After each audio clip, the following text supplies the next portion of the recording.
Good evening. I now call the Rocklin Unified School District Board of Education regular meeting for Wednesday, May 6, 2020 to order. Brenda, will you please call the roll?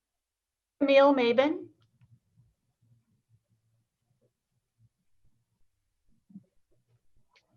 Derek Counter. Here. Camille Mabin. Here. Sorry, I put myself Eric on. Stevens. Rochelle Price. Here. Rick Miller. Here. The board will now adjourn to closed session regarding the items listed on the agenda. The board will resume an open session at 6:30 p.m.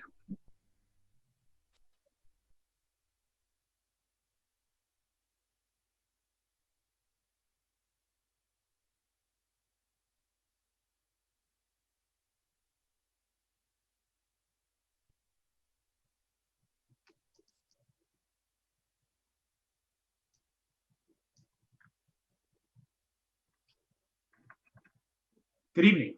Welcome to our first and hopefully last Zoom board meeting of the Rocklin School Board.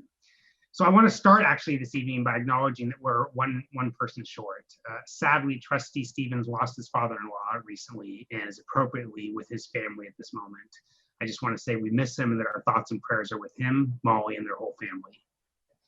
With that, let me just say that this meeting is being held pursuant to the procedures established in Executive Order N2920 issued by California Governor Gavin Newsom on March 17, 2020 in response to COVID-19. Board members are attending this meeting by teleconference, and this meeting is a virtual meeting only. The public may view and provide written public comment to the board through the links provided on the May 6 board agenda located on our RUSD website. The full list of public comments will be available in live time for review by the Board of Trustees during this board meeting. The public may also view the full list of comments being submitted and reviewed by the board in real time by following the link on the May 6 board meeting agenda located on our RUSD website. With that, we are returning now from closed session, and the board did take action in closed session. So Board Clerk Trustee Counter, will you please share the action taken by the board? Yes.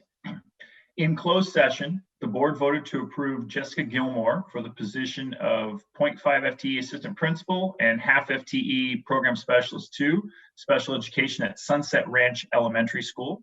The vote was unanimous. Hang on, sorry. In closed session, the board voted to approve Jamie Iverson for the position of principal at Twin Oaks Elementary School. The vote was unanimous. And I have one more. In closed session, the board voted to release one employee from the classified position pursuant to Education Code 45113. The vote was unanimous. Thank you, Trustee Counter. I also want to say that one of the many bummers of the Zoom thing is we're not able to congratulate our new hires in person, and particularly we're excited about Twin Oaks. Sarah James has done an amazing job for a long time at that school, has made it what it is today. We appreciate her long service and everything she gave to Rocklin, and we're really excited about Jamie joining us and the future of Twin Oaks. So I know your families are going to get a chance to meet her soon, and we're excited for you all to be back together.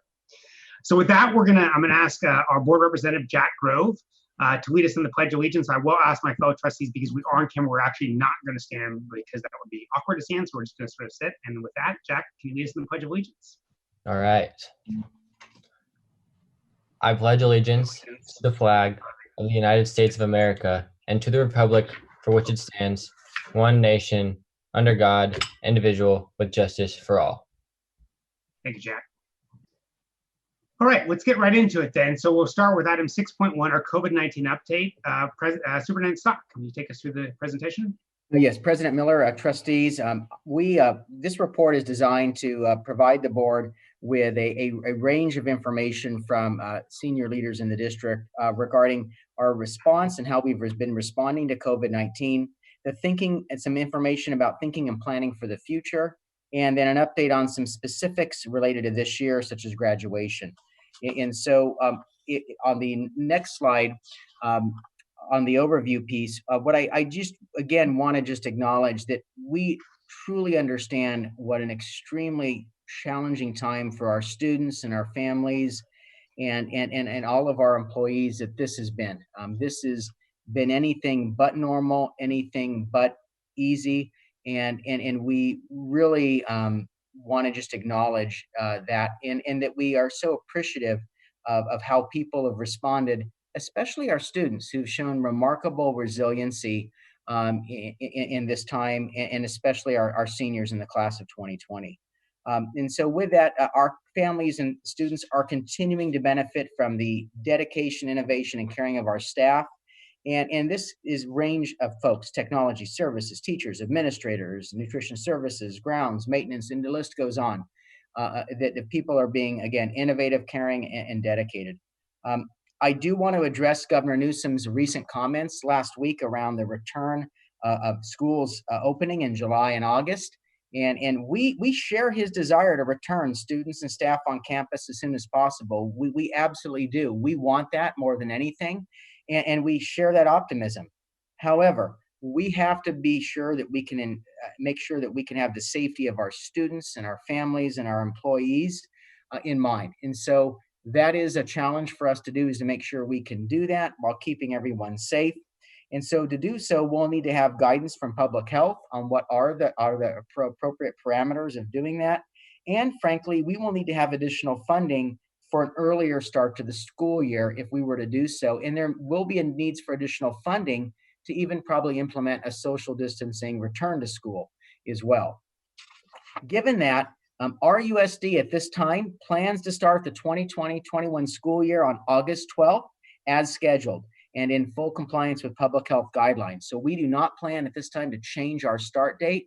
We are planning to restart school on August 12th, and we will want to have as many students and staff on our campuses as possible in compliance with those health guidelines. And we've already begun reaching out to our labor partners and others to begin thinking in collaboration on potential different scenarios, different ways of looking at the return to the 2021 school year. And we know that partnership, which has been so helpful all along in navigating this, will continue to be even more critical as we move ahead. And we so appreciate that work that we've done collaboratively. And again, a big challenge to this is the circumstances change, and then the guidance that we receive continually changes, which makes the planning very difficult in that we don't have exact circumstances that we can plan through. So we're continuing to evolve. And then the other challenge, which I mentioned, and I know Trustee Miller actually mentioned this in a previous meeting, is the immense economic impact that COVID-19 will have means significantly less resources coming into schools, while we actually need more resources to address the increased needs and loss of learning, the social emotional impact on students. And so that presents its own unique set of challenges. The next part of the overview I want to share or update is, again, our class of 2020 has had incredible patience and understanding, is they've had to work through an unprecedented time that has really seen many of the most cherished events that occur for a senior class not happen for them this spring. And we can't thank them enough for how they've handled that, because in talking to students, I know that there's a full range of emotions, from just disappointment to anger to frustration and sadness. And so we are so thankful for how they've handled this. And so I am pleased to update you on graduation plans for the class of 2020.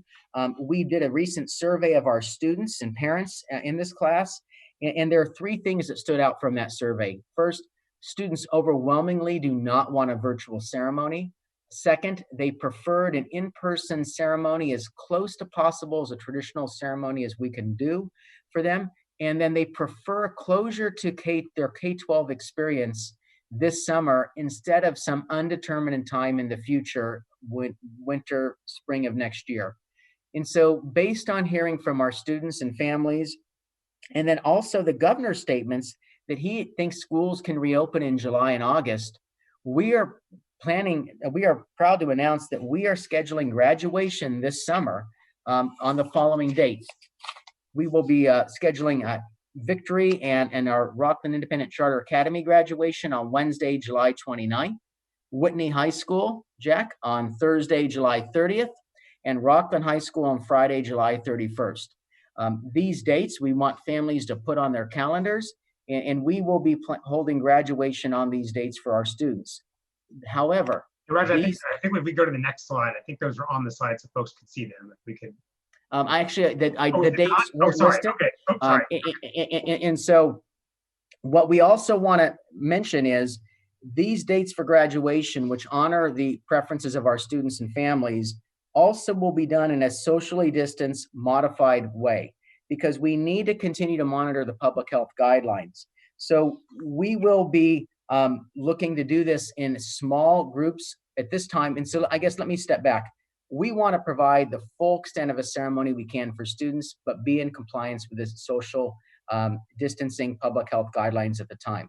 We are looking at describing a social distance ceremony, and then we are happy to add to it and expand it as far as we can go in accordance with public health measures at that time at the end of July.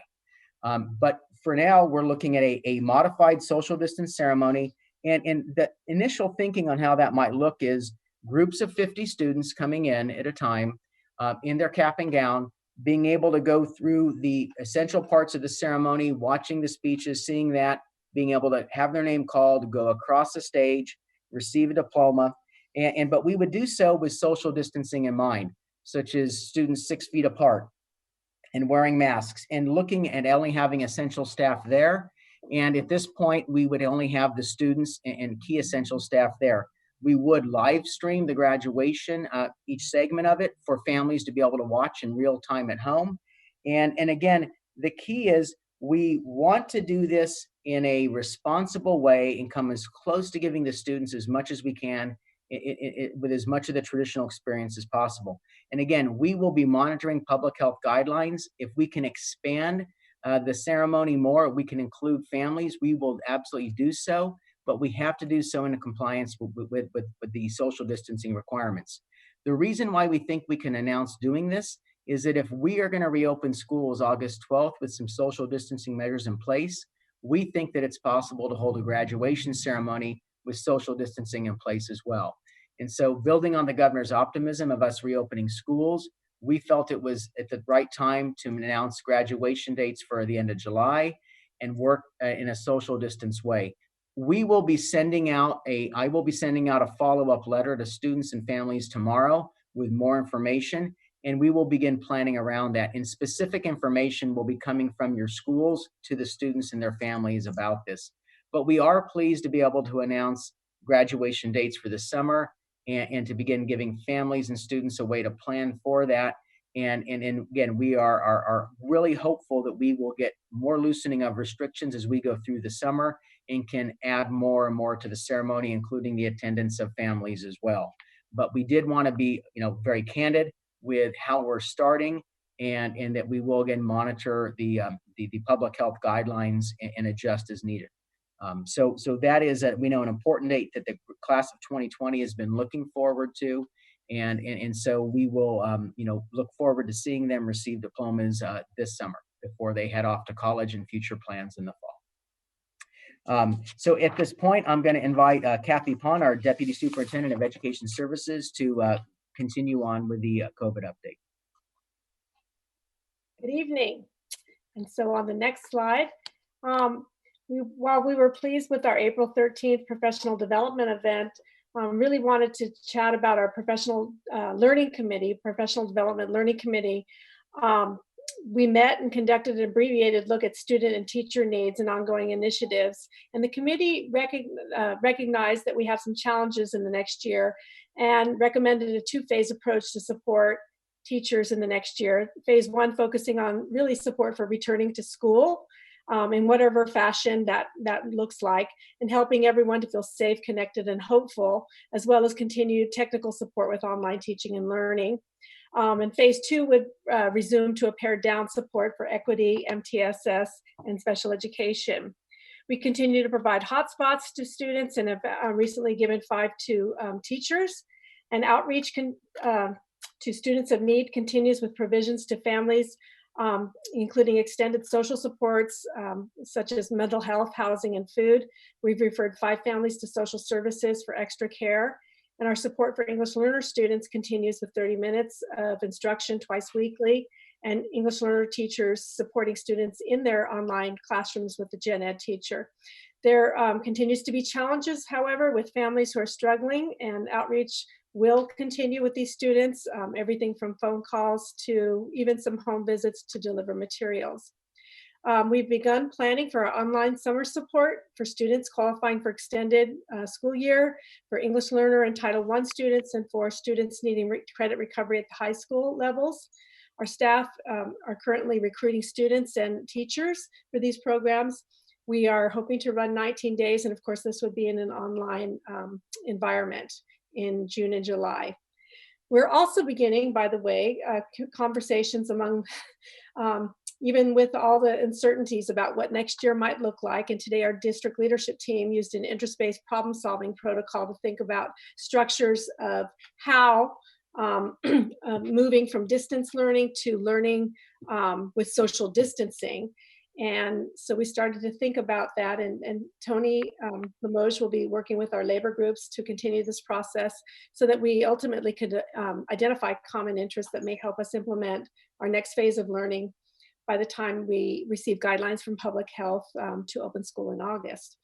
And finally, our staffs dearly miss their students, and we sense the feelings mutual. Many staffs have reached out to students in heartwarming ways. So on the next clip, it's just a cutout from one of the PowerPoints that was sent to Granite Oaks middle school students by their teachers, which really warmed our hearts. Look at those smiles, you just melt.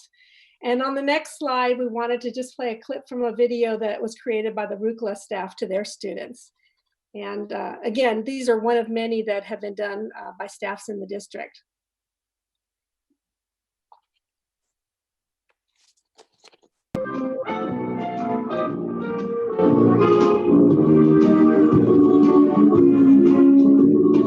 You got a friend in me.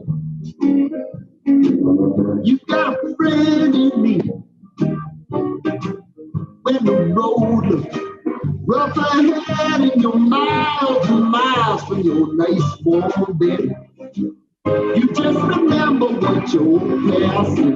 Boy, you got a friend in me. Yeah, you got a friend in me.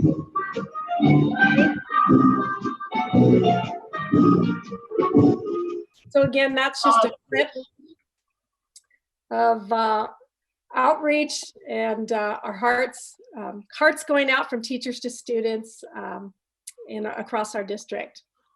So with that, I'm going to introduce Stacy Barsdale, our Director of Special Education, to talk about some of the work in special education. Good evening. For special education, we've taken a multifaceted approach.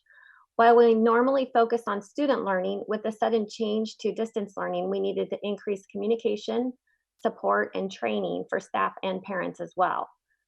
To notify parents of the change in services for our distance learning, we sent out a prior written notice indicating alternative options for the distance learning for their students with disabilities. On April 13th, Dr. Pond mentioned, we provided professional development to all staff. We added 9 sessions that were specifically centered and focused around supporting our students with disabilities. During this time of distance learning, we've also taken this opportunity to offer extensive online training for our instructional aides in a variety of areas, some of which include positive behavior, supporting academic instruction, best practices for working with students with autism, assistive technology, and data collection. Our staff has been working very hard at putting together individual distance learning plans for all of our students. To provide ongoing updates, feedback, and frequent communication, we are meeting weekly with all of our staff in job alike groups. Currently, we are also in the process of planning extended school year, which will also be provided through distance learning. We are continuing to follow federal, state, and county updates and guidance in regards to compliance. And we're also continuing to provide ongoing resources and supports for our staff to consider all of best practices and alternatives and options for our students. Now I want to introduce Charles Douglas, Director of Nutrition Services, to present the next slide. Hi, good evening, everybody. Hope everyone is doing well. Since the last time we spoke, we had, when the shutdown first happened, we originally opened up 5 sites. So since the last time we spoke, we also opened up Rocklin Elementary. Just to give you an overview, we are averaging about 2,000 combined meals a day during the shutdown. So that is breakfast and lunch combined. The next slide, please.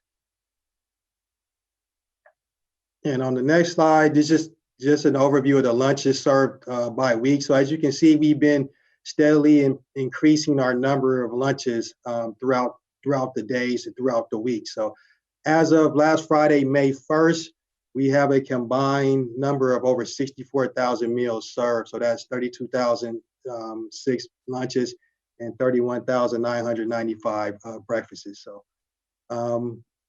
with that, I'd like to turn it over to Barbara Patterson, Deputy Superintendent of Business and Operations, for the next part of the presentation.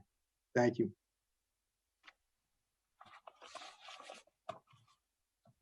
Next slide. Good evening. The impact on the state and federal funding of COVID-19 is not known, and we will probably not know for months, if not longer, what that impact will be. The three biggest sources of funding of the state's general fund are sales tax, income tax, and capital gains tax revenues, and all will be negatively impacted.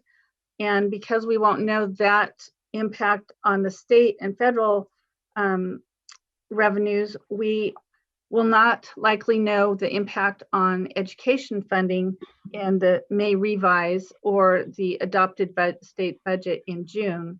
We're expected to find out later in the year what our true budget will be for 2021. Federal funding is proposed by the Trump administration to be reduced Title I, Title II, Title III in order to fund a new voucher program. So we don't know what that will look like. But the federal government has passed the CARES funding, the Federal Coronavirus Aid Relief Economic Security Act funding, which will be providing some help to offset the COVID-19 impact. However, more support will be needed. I didn't list local revenues, but we expect our local revenues to be impacted as well, such as for facilities use, interest, income, donations, and nutrition services. Next slide. So coming into this pandemic, the district is already facing financial pressures, and so with COVID-19, these pressures are magnified. The district was already deficit spending and has lower reserves due to the increases in pension costs, special education costs, and step and column costs for all employees. We also know now that our property liability insurance premiums will be increasing next year by over $430,000 due to the wildfires in California and a change in law that is expected to increase claims. And the district's enrollment growth had already been slowing year over year prior to COVID-19. Next slide, please. So we won't know what the impact on our enrollment and attendance next school year if school begins with social distancing or online or a combination of both. The district receives between 83 and 85% of its funding based on ADA through the local control funding formula, and another 2% from lottery, which is also based on ADA, and our state special education funding to the special education local plan area is also funded on ADA. So if our enrollment and or attendance goes down, funding will go down accordingly. The board has already made significant budget reductions in 2018, 19, 19, 20, and 2021 to address deficit spending and budget pressures prior to COVID-19. And this spring, hiring and spending freezes have been enacted except in essential services to save as much as possible going into the next fiscal year. Staff is calculating the additional costs and estimated cost savings in certain areas due to school closure and distance learning, and will be incorporating that impact into the estimated actuals to be presented with the proposed 2021 adopted budget in June. Next to present technology-related information is Chief Technology Officer Ryan Johnson. Thank you, Barbara. I appreciate that. As you can imagine, technology services has been a little bit busy during this school closure, with our schools turning on to distance learning at the drop of a hat. So our goal is to really continue to provide the tools and support to teachers and students and the Rocklin USD community in large. Some of these slides, the following slides, are really going to show you a little bit of interaction between our students and our teachers in the past 7-8 weeks, really focusing on 3 of our LMSs, our learning management systems. Our first one is Seesaw, which is primarily used from our TK to 2nd grade classrooms. Google Classroom, which is our intermediate grades, primarily 3rd through 6th. And then Schoology, which is our LMS for our secondary schools, grades 7 through 12. So I want to just take note of the averages prior to March 17th, and then how the boost has been really consistent with our usage post that. This first slide up top indicates where our posts were, our interactions between teachers and students in Google Classroom. And you can see prior to COVID and the COVID closure, we were pretty consistent with the communications. Most of it really was assignments that were given out and turned in. And you can see right here on March 17th, our spike, and we went up to about 2,000 interactions per day with our students and between our students and our teachers. These include streams, conversations, and assignments. And you can see this has been a really great pattern. Here's during the week, it drops down during the weekend, and then we pick back up during the week. So we've been averaging about 2,000 interactions per day with our students. In Seesaw, which is our LMS for our primary grades, we have about 109 active teachers with over 1,200 family visits and close to 53,000 student posts in the last 4 weeks. Schoology has also seen an increase in interactions between our students and our teachers, but not as drastic, because you notice Schoology, being the LMS for our secondary schools, is something that has a lot of use already. Being that the high schoolers, they'll use this more in the evenings and with the schedules that we do. But you can see the increase we've had since March 17th and the drop down here for spring break and the pick back up immediately following spring break.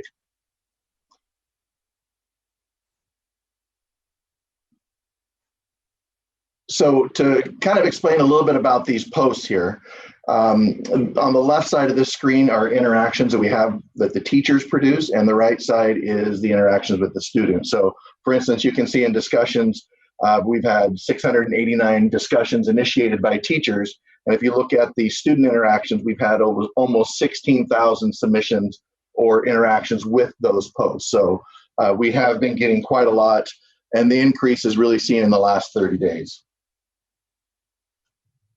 And with a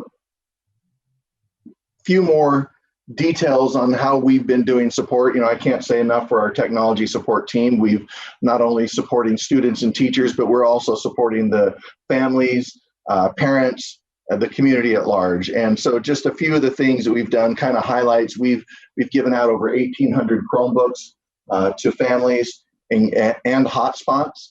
We have daily support sessions online for both teachers and families to call in and to come in using Google Meets to get help with their computers. We've added over 44 new student data privacy agreements for apps that our teachers have been requesting to use.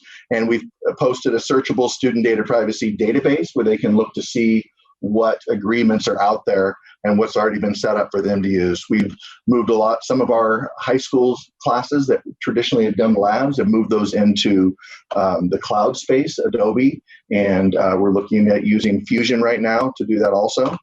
And really, we've just been incredibly busy with updating and redesigning our website to kind of and keeping that information flowing. Speaking of keeping the information flowing, I'd like to introduce Diana Capra, our Chief of Communications. Thank you so much, Ryan. Well, when it comes to... That was an outstanding transition. Really, you should be... You should be an anchor man. Thank you. Hey, when it comes to our RUSD community of staff, students, and families, COVID-19, as disruptive as it is, it's actually helped shine a bright light on so much of the greatness that Rocklin Unified is known for, in a variety of ways, the least of which local media. Not only have we been able to showcase the creative ways our staff is connecting to students and how families are sharing their online successes with us, we've also been able to leverage our experts, our teachers, many who are recognized across the state, even across the country, as experts in their field. And recently, TV reporters and anchors and print reporters have used those folks as their subject matter experts. Here you can see just a few examples. Legendary coach Rock Murray, for example, Rocklin High School math teacher as well, discussed how sports have been affected by these unprecedented times.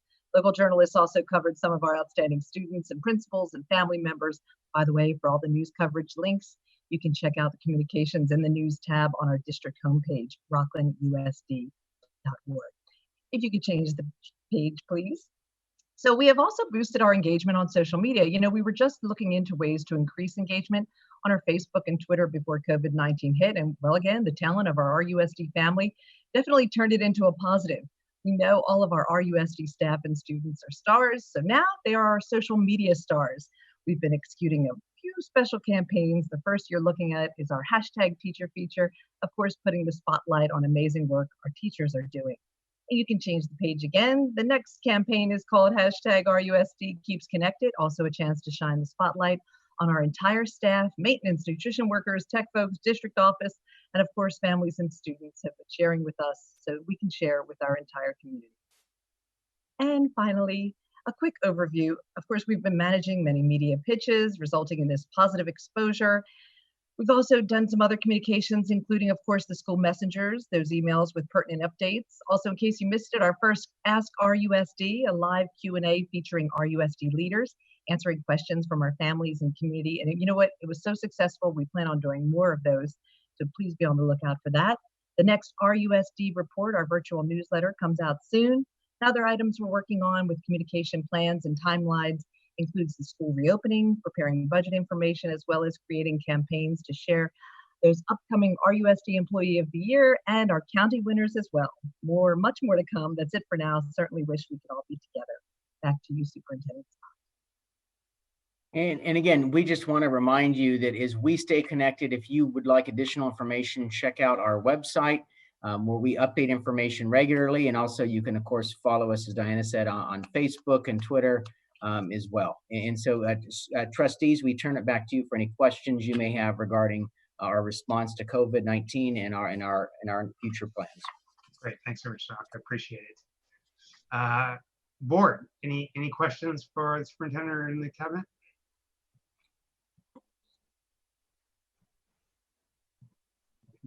Good. Camille, do you have any questions? Welcome back. No, just to say thank you so much to the staff for really, in such a crisis and a demand to do things quickly. Appreciate all the work that has gone into helping students and families stay connected and to keep learning in a time when, we're all struggling to figure this out. So appreciate all the work. It's amazing to me that we have 1,500 Chromebooks out in our community, out with kids, and the hotspots to go with them so that learning can take place for everyone. So just thank you all so much. Nice job. Great. And I just also want to echo that. I just deeply appreciate our entire staff, from folks working in the central office to our phenomenal teachers doing incredible work every day. And really reaching out to our food service, to our teachers, and everyone. It's been an incredible step forward. I appreciate all the work. I do also have a question. I don't know if it's for Kathy, Roger, or you, but I wonder if we could talk a little bit about next steps. So we've done phenomenal work to get to this point. What the fact is, we don't know what the next steps are. So we don't know what next school year looks like. We know we have a date, August 12th. We're looking forward to being back and being in person. That is clearly our goal and our desire. There's a serious possibility that won't be allowed fully as we understand it before. So given that context, how are we thinking about next year? What are we preparing for? What is it looking like? I'll start and then ask Kathy and Tony to weigh in a little bit. We've acknowledged that we will most likely not start in as we know, normal school August 12th. However, we know that we will, if we have a social distance scenario, that is the most likely piece of school starting, with maybe some online portions of that. So we acknowledge that that's occurring. So we have already begun trying to think around those scenarios in while we're waiting for guidance from public health officials, so that we can be ready to go to let families know how we plan to, one, keep people safe in our schools, what additional measures we're taking, how learning will occur, and how we can best meet the needs of students. But we've engaged in some work today, actually, with our district leadership team, and have invited our labor partners to do some additional work with us that Kathy and Tony can talk just briefly about. And when we think about the way we presented it to our, to kind of conceptualize the work around this, we looked at learning on a continuum, where on the right side of the continuum, it's the in-person, what we know as normal learning. And on the left side is our virtual learning. And knowing that there are still lots of unknowns, what would be that step? What might be some structures we'd think about as we take a step towards learning with social distancing, which probably means some form of some students at some point being on a campus, and possibly some online, version continuing.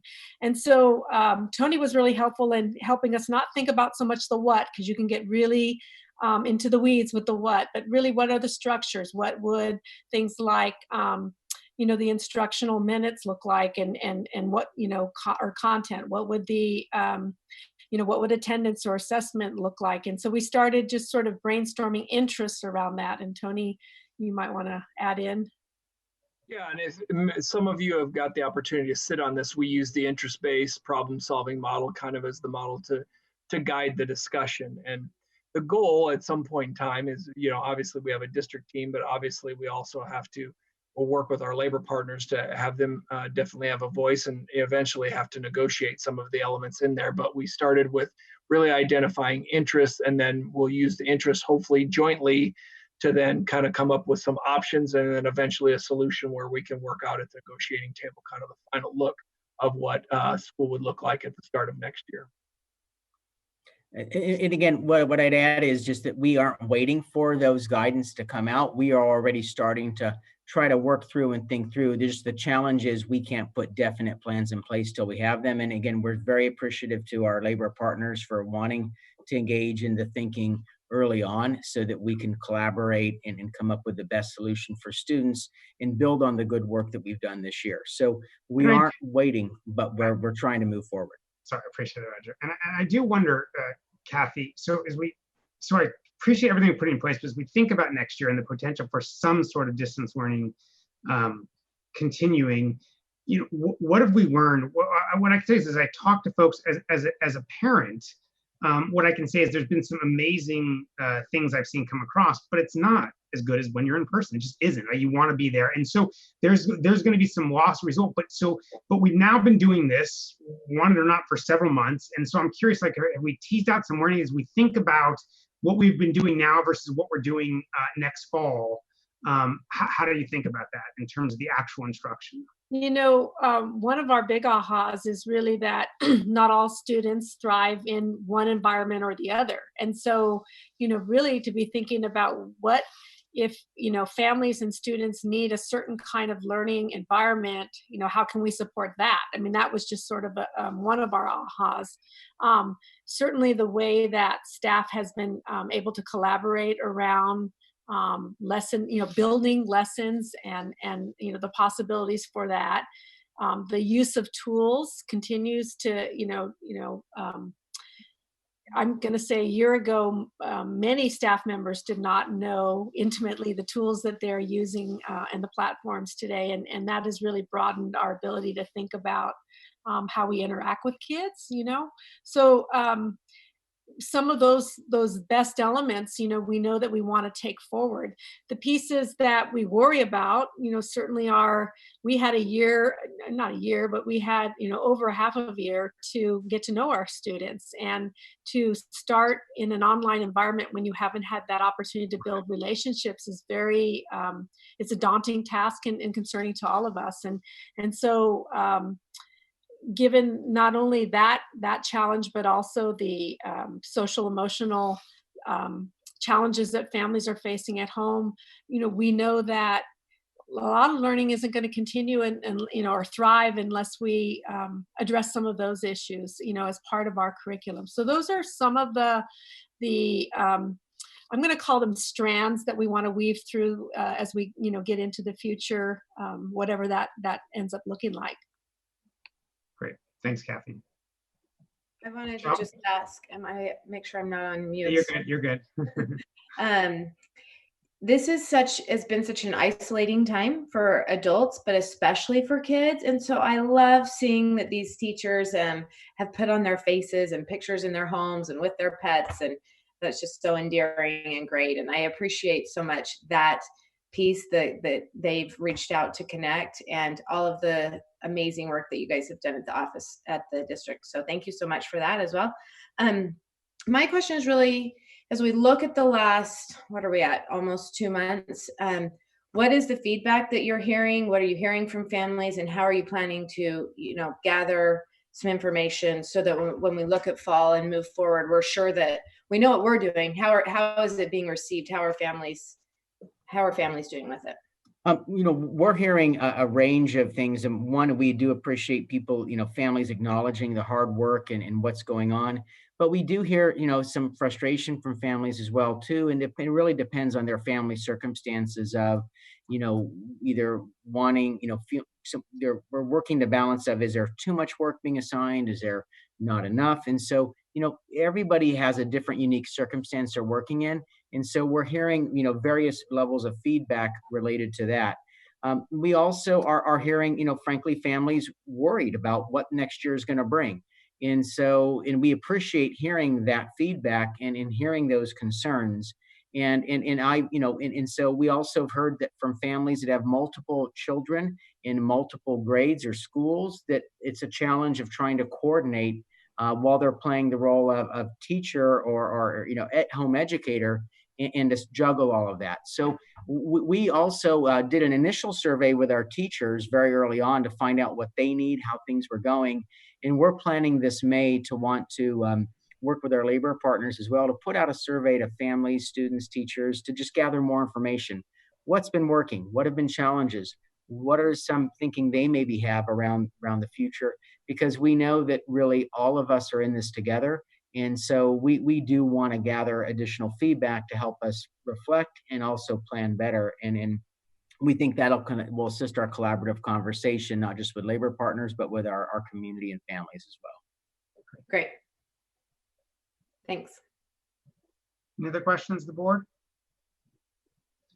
Great. So Roger, help me. This is where I would normally open it up to public comment. I'm looking at, I believe, the correct spreadsheet, and I see no public comment at this point. Am I reading that correctly? That's what I'm seeing as well. Okay, okay, so a reminder to folks that there is, if you go into our website, you can find a link to a place where you can fill out the agenda items and leave public comment that we will make sure that we can read.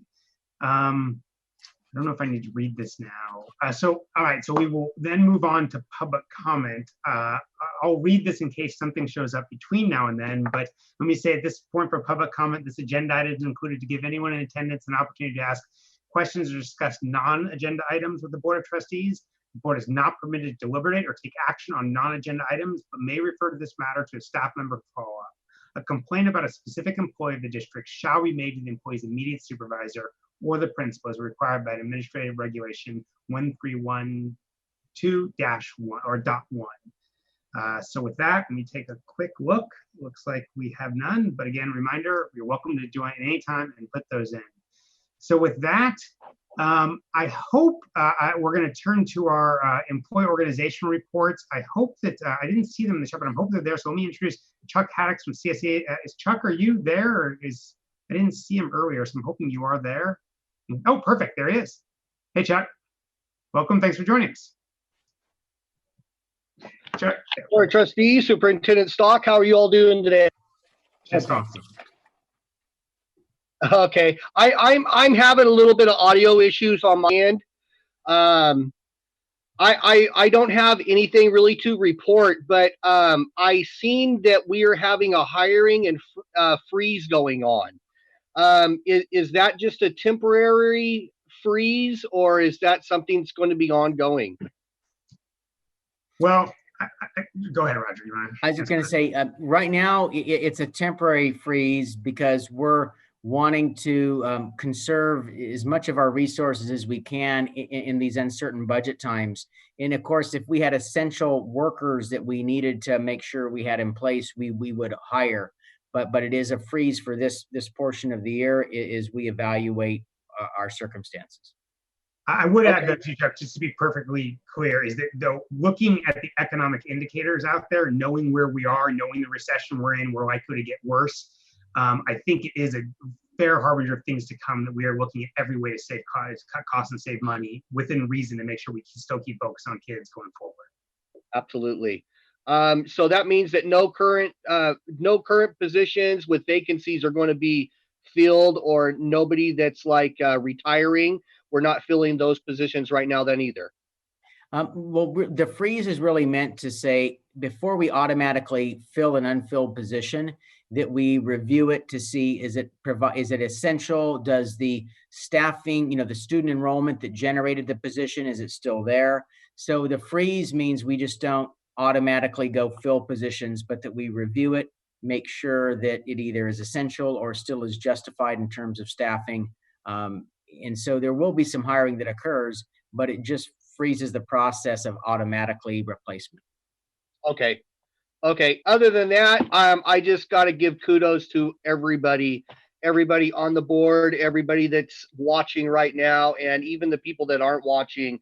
Everybody has been just working so valiantly on getting all of this put together and going in the direction that we're going.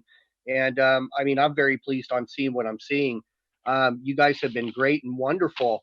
But right now I don't have anything to report. So thanks, I'm going to continue trying to fixing my audio issues so I can listen to everything else going on tonight. Thanks, Chuck. Before you leave, I don't know if you can hear me, but I would like to ask you one quick question. Hang on, Travis, we're right with you. So I appreciate your kind words. Your folks are on the front lines, literally. And so I actually had the pleasure of going out, spending some time serving some meals with your folks, and they're doing incredible work. How's everyone doing? How are they feeling about that? It was incredible work. I just want to check in on what you're hearing from the folks serving our food. I think they're doing a wonderful job. I haven't heard any complaints from really anybody in that department. On another note, everybody kind of has mixed feelings about things going on right now. It's not necessarily anything really to bring up in a sense. It's just more personal concerns. And I mean, I've been telling people if you feel sick, by all means, you should be staying home. Right. Or if you're taking care of somebody that's susceptible to the COVID-19. Reach out to your supervisors and speak to your supervisors.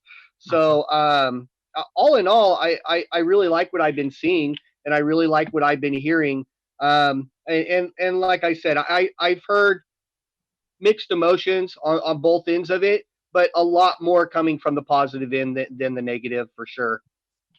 I appreciate it, Chuck, and really deeply appreciate everything you and all your folks are doing, making a huge Chuck, same here for me. I have the benefit of walking the dog a little more in the neighborhood and got a chance to hit a handful of your schools. Just want to say your guys are amazing out there. Things are looking good. Things are clean and efficient. So I know they're busting their butts, but it shows, and it's nice. And it's just good to see progress happening. Yes, thank you. Thank you very much. As long as I think we have all of the personal protective equipment we need, I think we're good.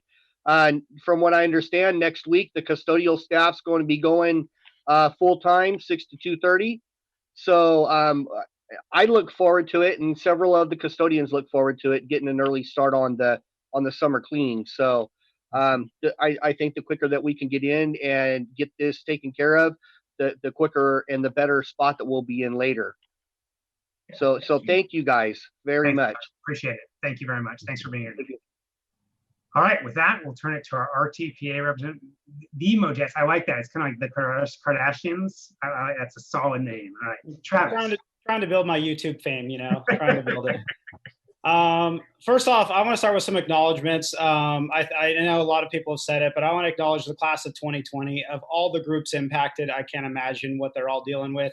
I'm looking right at you, Jack. I've been with you since the day you walked onto Whitney's campus, and I know this is by no means how you thought the year would end, as well as all of your classmates. I mean, we're talking 1,000 plus Rocklin students between all of our seniors, and just awesome to hear that we have some opportunities for some attempted ceremonies, and I know that's important to families, but you know, just commend you guys, Jack, your senior class, as well as all of our students for kind of hanging in there and doing what they're doing, because it would have been easy to check out and find reasons to not be involved. And I know that's not what our kids are doing, whether it's down to our little guys in the TK world, all the way up to our seniors who, by all means, spring for seniors is tough to stay checked in a lot of regular situations. So I do want to commend you guys, Jack, and know that as much as you guys want to be there, your teachers and your staffs around the campuses want to be there with you guys, coaches, all those people around you on a regular basis. It'd be remiss not to acknowledge Teacher Appreciation Month in May, and this being the kind of the key week for that. So I want to acknowledge all of our teachers and our RTPA members around the district. I saw a handful of teacher parades and staff appreciation things going on the last couple of days. So that's been awesome to see on social media and things. More than ever is that deserving for our teaching staff around the district, our support staff as well. So just really cool to kind of see that those things aren't getting lost as all the crazy has kind of consumed, you know, the normal stuff that we kind of take for granted sometimes. So it's really, really cool to see families and students and teachers out there doing too. I've seen teacher parades celebrating their kids, and this week I've seen, you know, family parades celebrating their teachers. So just kind of a really neat thing and bringing some positivity into the world right now. So and Ryan came on earlier, but I mean, we all know none of what we would be doing, literally including this meeting, would happen or would be happening without Ryan and his department. For those of you guys that don't remember, we brought Ryan into the district only a few short months before all this hit. And then and we said, welcome to Rocklin, and we probably threw him the biggest curveball we ever could have in the world of technology and education. So Ryan, you and your staff, commend you guys. You're doing amazing work. If there are any issues, they're happening so minor and they're getting dealt with so fast, we're not hearing about them at our level. So I appreciate that. And I mean that for students and teachers. I know you guys have gone out of your way securing devices and continuing to support those. So much appreciated. As well as our food services people. I've taken advantage of bringing my kids over to Springview. It's walkable from our home, and honestly, just a field trip to get the kids out of the house a little bit. And the lunch ladies over there, every single time we've gone, huge smiles on their face. They're happy to see the kids. They're just that classic lunch lady that we probably all remember, that one lunch lady from our educations when we were in school. So really, really cool to see. I do have a question on that, and I don't mean to put anybody on the spot, but I'm just curious if there's been any discussion for continuing that food service through summer. I know we don't normally do that. I know that's a thing in some communities, but just a thought to put it out there. I don't know if we have an answer right now, but I'd love to have a discussion. I know the community I've heard from is curious about that as well, just given that this situation isn't just going to go away because school is out and summer is, you know, kind of officially started. So just something to talk about. I don't know if we don't have any answers right now, that's fine, but just something I kind of wanted to throw out there as well. And then a couple more acknowledgments. Obviously, there's a lot of people doing a lot of work outside of their normal scope and doing it in very creative ways. I mean, the fact that we're all sitting in our homes, in our bedrooms, and it was awesome, Rochelle, seeing, I think it was your daughter that popped into the background, and it just kind of brings the human element and reminds you the humanity piece to all of this. So I thought that was really cool. I was in a meeting with Mr. Limoges the last couple of days, and seeing his daughter step in and give him a kiss goodbye as she's going to do her thing. And if you didn't notice his background of twinkly lights and things like that, it's just been really cool to see people adapting and kind of letting their guard down and realizing that all the titles and positions we hold, we're all humans and parents and family members and all those other hats we wear. So really, really want to commend everybody for being able to juggle that. You board members with your careers, as well as being parents, as well as being board members, everybody doing all their crazy things. And then the big one, and I might be jumping ahead on the agenda, so feel free to mute me if you need to, but I could not get through my comments tonight without acknowledging Kathy Pond. Yeah, as we all know, Kathy announced her retirement shortly ago, and we're going to announce her replacement in the next little bit. But Kathy, it's been amazing to work with you, and I know this is not the situation you probably plan to retire in, but you have not missed a beat, and all of your energy through this stuff has been more than welcoming and kind of supporting, fully supporting teachers and education continuing through this whole process. So, I know we have had opportunities to talk, but just want to acknowledge that publicly. Kathy, you are an asset. You will be missed. Big shoes to fill, and I know the idea with that restructuring around that is going to be a challenge in itself, but optimistic where we're going to go with that. Kathy's left us in a good spot. I told her earlier this week, I'm sad she's going because the momentum her and I personally have gained in the ed services world working together, but also excited for her, that next chapter of life that everybody looks forward to retirement and what's beyond. I don't think Kathy planned it would come in this situation, but nonetheless, I know she's going to leave with a smile on her face and leave us in a good spot. So just want to acknowledge that. I know there's a lot of discussion, and there will continue to be, around what does school look like when we return. And Trustee Miller, Superintendent Stock, you both nailed it. It's going to look like whatever it looks like. And the only thing we do know is that we don't really know. And I commend everybody for being willing to admit that, because sometimes in our public light, we don't want to admit that we don't know because we're supposed to have the answers and guidance. But I think that's what our community appreciates, is that we're willing to say we don't know, but we're working on it, and we're going to keep working on it, and we're going to stumble or not, but we're going to keep working on it until we know, and then keep working to improve. And that just embraces what Rocklin's always been. So just knowing that, top priorities that we keep hearing from educators and community, safety obviously being the number one. Chuck and his people have done an amazing job, and I know they'll continue to do that. And I understand that there is a reality to some of the concerns around budgets and things coming out of this, as well as they were already there going into prior to COVID.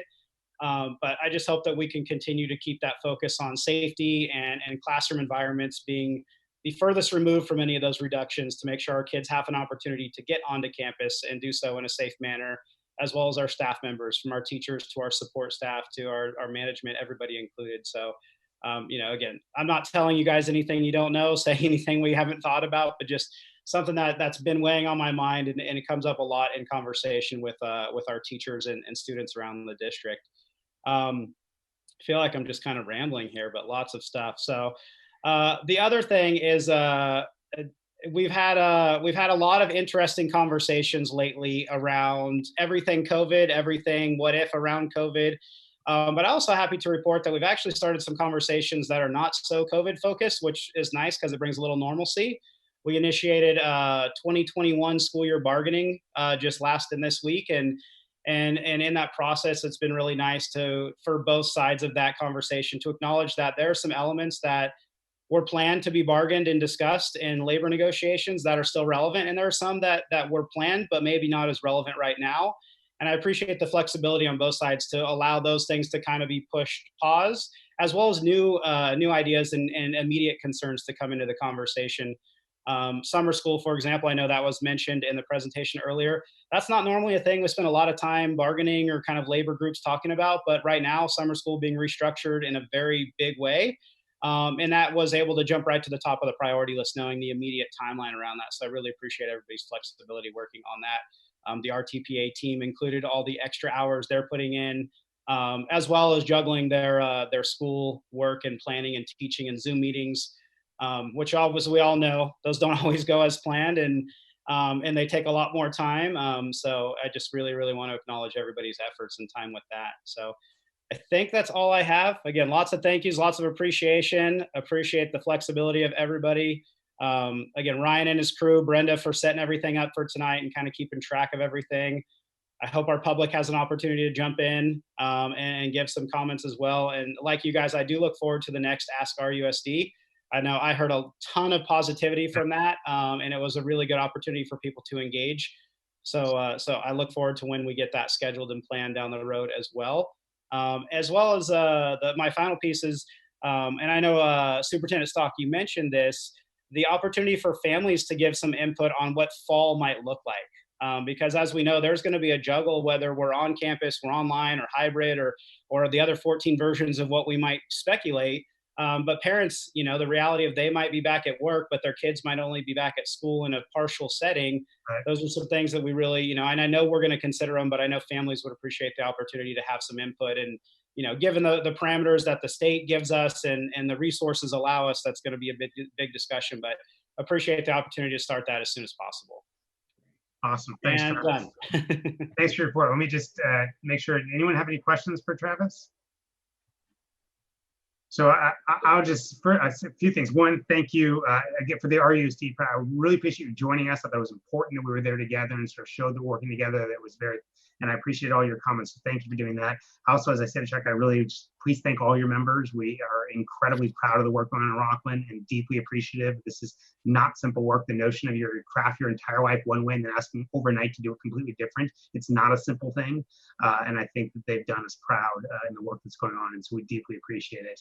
And the final thing I'll say is that, just to, this is going to be a tough summer. There's going to be a lot of hard decisions we're going to have to make around what instruction, what teaching looks like, what school looks like, but also around budget. We're going to have some really, really hard decisions. And there are absolutely going to be places that we don't agree. And we're going to be in some tough bargaining moments. But I appreciate the way you always come to the board. I appreciate the way you care. So I appreciate the way you represent your members. And I think that we can, while we're going to disagree and we're going to probably fight at times, that we can, I do believe we're both on the same trajectory of trying to do what's best for the kids in Rocklin and doing everything they can to support teachers and support the kids they're teaching. So just appreciate that. I want to say really nice things because I fear the next few times we see each other, we won't be as happy with each other. So I want to get all the love out now I can, so we can enjoy it and look forward to going forward. Thanks, Travis. All right. So with that, let me turn to comments. We're going to start with Jack Grove, who is our student body president at Whitney High. Jack also is that famous class of 2020 who has been mostly disrupted. So we appreciate him being here and doing. Jack, aside from being the Whitney president, is a varsity athlete, is a soccer player, a phenomenal young man I've had the privilege of knowing for years, and just excited to sort of see what he's done at Whitney and then what he's going to do going forward. Jack is going to be a freshman at LMU next year, where he's going to be studying film. He's a phenomenal filmmaker. He will do Rocklin very proud, and I'm excited to sort of see where he goes. And thank you for being here. So, Jack. Thank you. All right, good virtual evening, Superintendent Stock and the Board of Trustees. I just have a few reports from the high schools. So Whitney and Rocklin have both moved their ASB / leadership elections to online formats. Whitney's were last week, where we gathered over 600 voters and had a successful campaign week. Whitney moved its cap and gown pickup to a drive-by appointment system, which went smoothly on April 22nd. Whitney had an appointment-based blood drive yesterday with over 50 people who donated blood. Whitney's dance team's nationals were moved to an online format where they won multiple awards. The leadership program is currently in the planning phase for a virtual end-of-the-year rally for students and the community to tune into. And then last but not least, Whitney's highly regarded Claw Athletic Awards are happening on May 11th at 6 p.m. in a virtual format. Awesome. Is that it, Jack? Great. Thank you very much. Appreciate it. And now we have time for board member comments. Colleagues, I'm not trying, you usually look left to right, but I'm just going to have to look Brady Bunch style. So maybe raise your hand if you have. I'll reach Eric, great. real quick. So had an opportunity to do the blood drive over at Whitney, and that was great. One of the interesting things is you go through the process, you sit down, you have some snacks afterward to make sure your blood sugar and everything's okay. And there was a volleyball player from Rocklin High School over there, and I asked him, I said, so how is it, distance learning and that's that? And he says, the one thing I really miss is seeing my pals, seeing my friends. So I think going back to the same conversation, the more we can get the kids back together, just like as Travis was saying, folks, that's a good goal. And then a shout out to the senior parents for class of 2020. This is both with Rocklin High School and Whitney High School. They did some door decorations. And again, there was a realtor in the community that made a map of all these so people could drive around and see them all. The folks at Icing and the Cupcake made 2 different cupcakes, had a Rocklin cupcake and a Whitney cupcake. Again, I know I always say it, but it's just another one of those reasons why, you know, Rocklin is a great place to live and a great place to raise your family. Just to see the community come back together and put that on was just really amazing.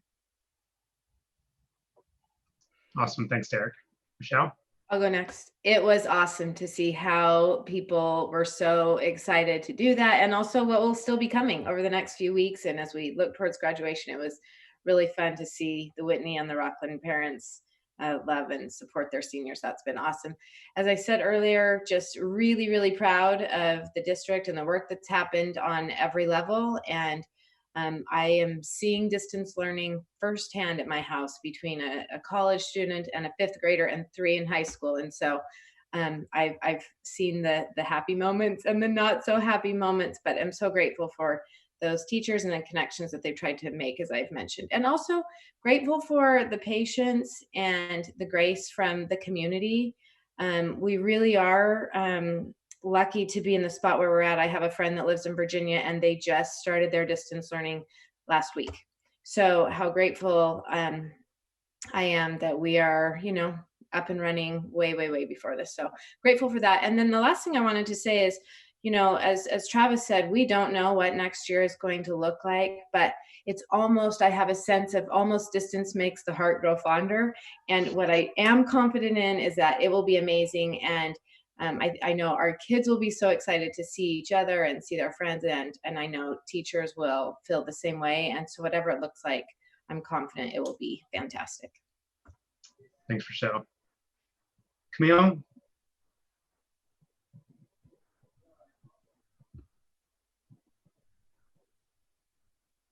Sorry about that, guys. I had the opportunity, like you, Rick, to go down and visit with the folks who were coordinating and ensuring that folks were getting breakfast and lunch and at 2 or 3 of the schools. And it was were great conversations to find out how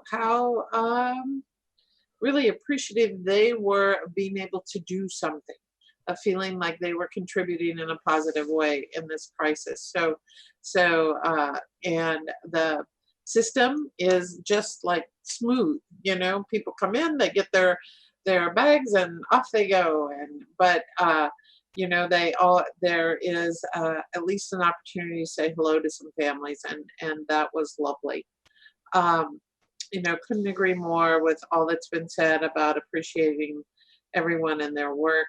Rochelle, I totally understand what you mean about all of the work, the schoolwork. You know, I've decided I really, maybe I'm not a reading teacher as our kindergartner goes through all of this. But so I think more and more parents are probably appreciating the work that all of the teachers do on a daily basis, and being glad for their career choices, maybe in a different way. I don't know, but I think most of all, you're right. Kids just want to see their friends. They want to be with each other, just like adults.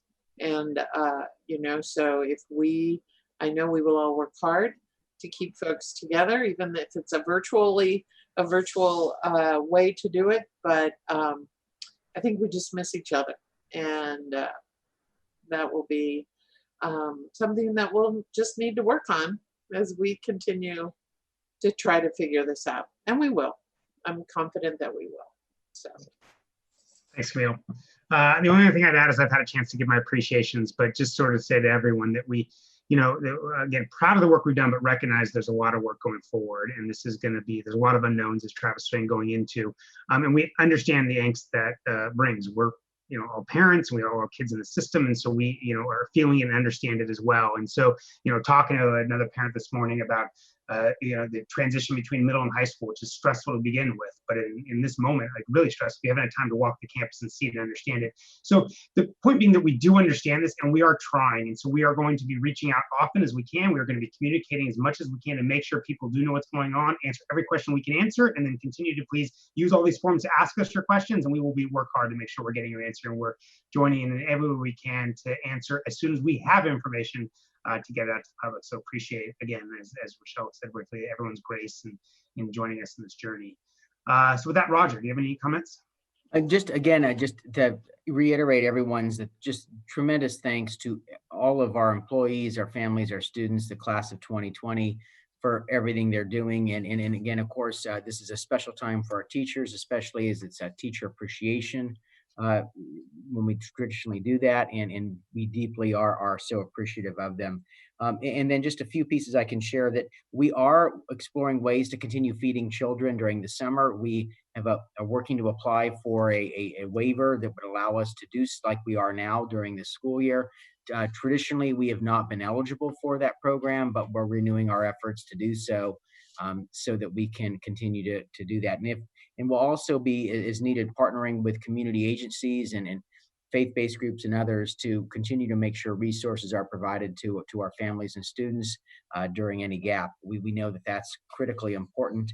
And then again, just as we've heard, that continuing sense of pulling together, partnership and collaboration is going to be critical. And I can't, again, just say enough about how important that is now and will be in the future. And we look forward to those conversations as we move forward. And so we will be doing more Ask RUSD. Some of the upcoming segments will be things around mental health support for children and families, bringing in some local experts to talk with about that. And then we also recognize the need to have several segments, one for elementary, middle, and high school, to allow families and the community to really drill down into specific questions about each of those types of schooling. So we will be having more of those come in the next month or so.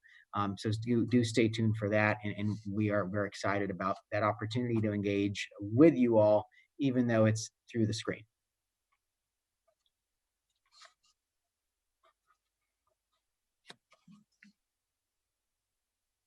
President Miller, you're muted. Of course I am. Apologies. So with that, let me move on to action item 10.1, the approval of our consent agenda items.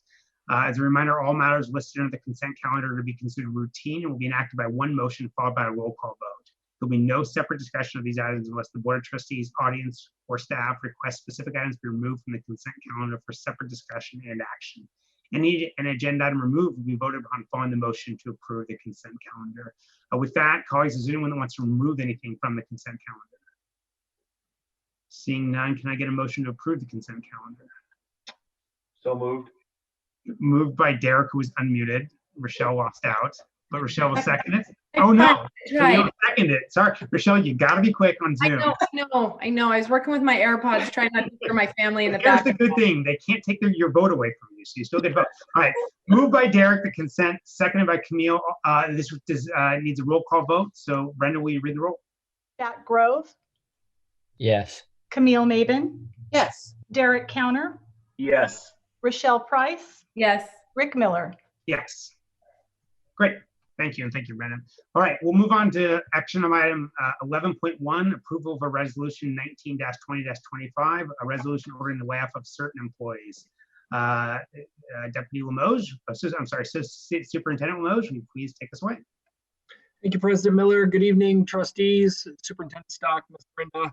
Based on the current budget and reductions in particular kinds of services programs, the district will be issuing final reduction in force layoff notices to employees. Issuing notices and making other reductions will provide the district with maximum flexibility to meet its financial obligations for 2020-2021. Due to the notice deadline of May 15th, the following resolution is to dismiss those certificated employees. Staff is now presenting to the board for their approval Resolution 19-2025, a resolution ordering the layoff of certain employees prior to the May 15th deadline. And so you also have seen the attached piece, the motion to approve, and I'm asking for a motion to approve Resolution 19-2025, a resolution ordering the layoff of certain employees. Okay, thank you, Tony. Colleagues, any comments or questions for Associate Superintendent Limoges? None? Okay, can I get a motion? I'm moved. Moved by Rochelle, seconded by Second. Derek. Thank you very much. I believe, let me double check this. This is in fact a roll call vote. So Brendan, will you please read the roll? Wait, I'm sorry, Brandon. Let me just check. Apologies. Let me just check real quick and make sure there's no public comments before.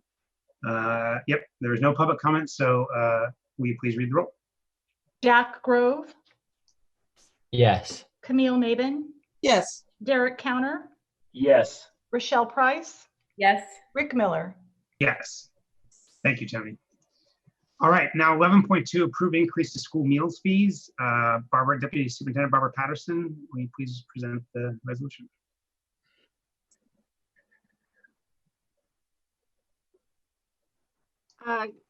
Good evening, President Miller, Board of Trustees, and Superintendent Stock. A proposal to increase the price for lunch in the next school year was presented to you as an information item at the March 18th board meeting. Charles Douglas, our Director of Nutrition Services, will now review the need to increase the lunch price and request the board's approval. So I turn it over to Charles Douglas. All right, there we go. All right, thank you, Barbara. Good evening, Board of Trustees, President Miller and Superintendent Stock. Thank you for having me come back. And I just wanted to take this opportunity to reiterate some key points and answer any unresolved questions that you may have regarding the board presentation that, as Barbara mentioned, that happened last month. Next slide, please. So just want to hit on, like I said, we just want to hit on a couple of key points. Here we have like school lunch and the facts, and just what I want you to take away here is that the meals are cost effective. As I said last month, where else can you get an entree, a beverage, and side items for, you know, at the elementary level, $2.75, and at the secondary level, $3.25. And then, but most importantly, school meals, they support academic success. So once again, that old saying, a hungry student can't learn. So we do support the educational process. Next slide, please. Here, just if you go back and look at 2018 and 2019, you start to see a trend in deficit spending and a decrease in the fund balance over the years. And 2019 and 2020, that trend is still occurring. Next slide, please. This slide here, we just have an analysis of the school meals as of February this year, 2020. 34% of our meals so far for this school year have been undertaken by the free and reduced, have been served to free and reduced, that qualify for free and reduced, excuse me. As I said last month, I don't know if you remember, we were estimated to hit over 700,000 lunches this school year. So with the COVID shutdown, it's just kind of put everything in the limbo. So next slide, please. This slide here it basically is a comparison to the other districts in our surrounding area.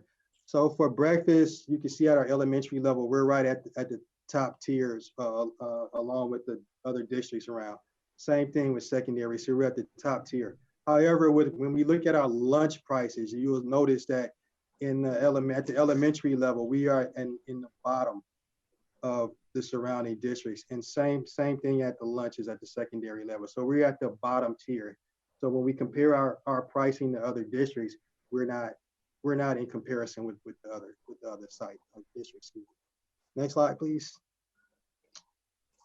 So here, on this slide, we like to increase the paid meal prices to meet or exceed the USDA requirement. So right now for 2019-2020, the USDA requirement, when we look at in a tool that they use, is called our weighted average price.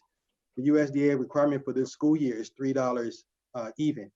The estimated requirement going into next school year will be $3.09. When we look at our prices and we weigh them out, we are at $2.94, so we are below the USDA mandated requirement.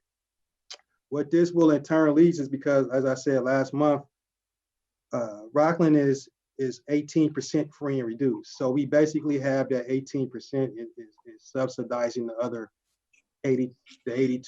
When we look at the amount of revenue that each reimbursement brings in compared to what the paid students, what they pay in the reimbursement. So I don't know if you guys remember that chart, but yeah, it's a real good illustration of what I'm talking about. So in essence, this will lead to basically the cafeteria fund continuing the deficit spending in order to maintain fiscal solvency. We would have to provide that cafeteria fund from a non-federal source, and usually it's the general fund, as early as 2022.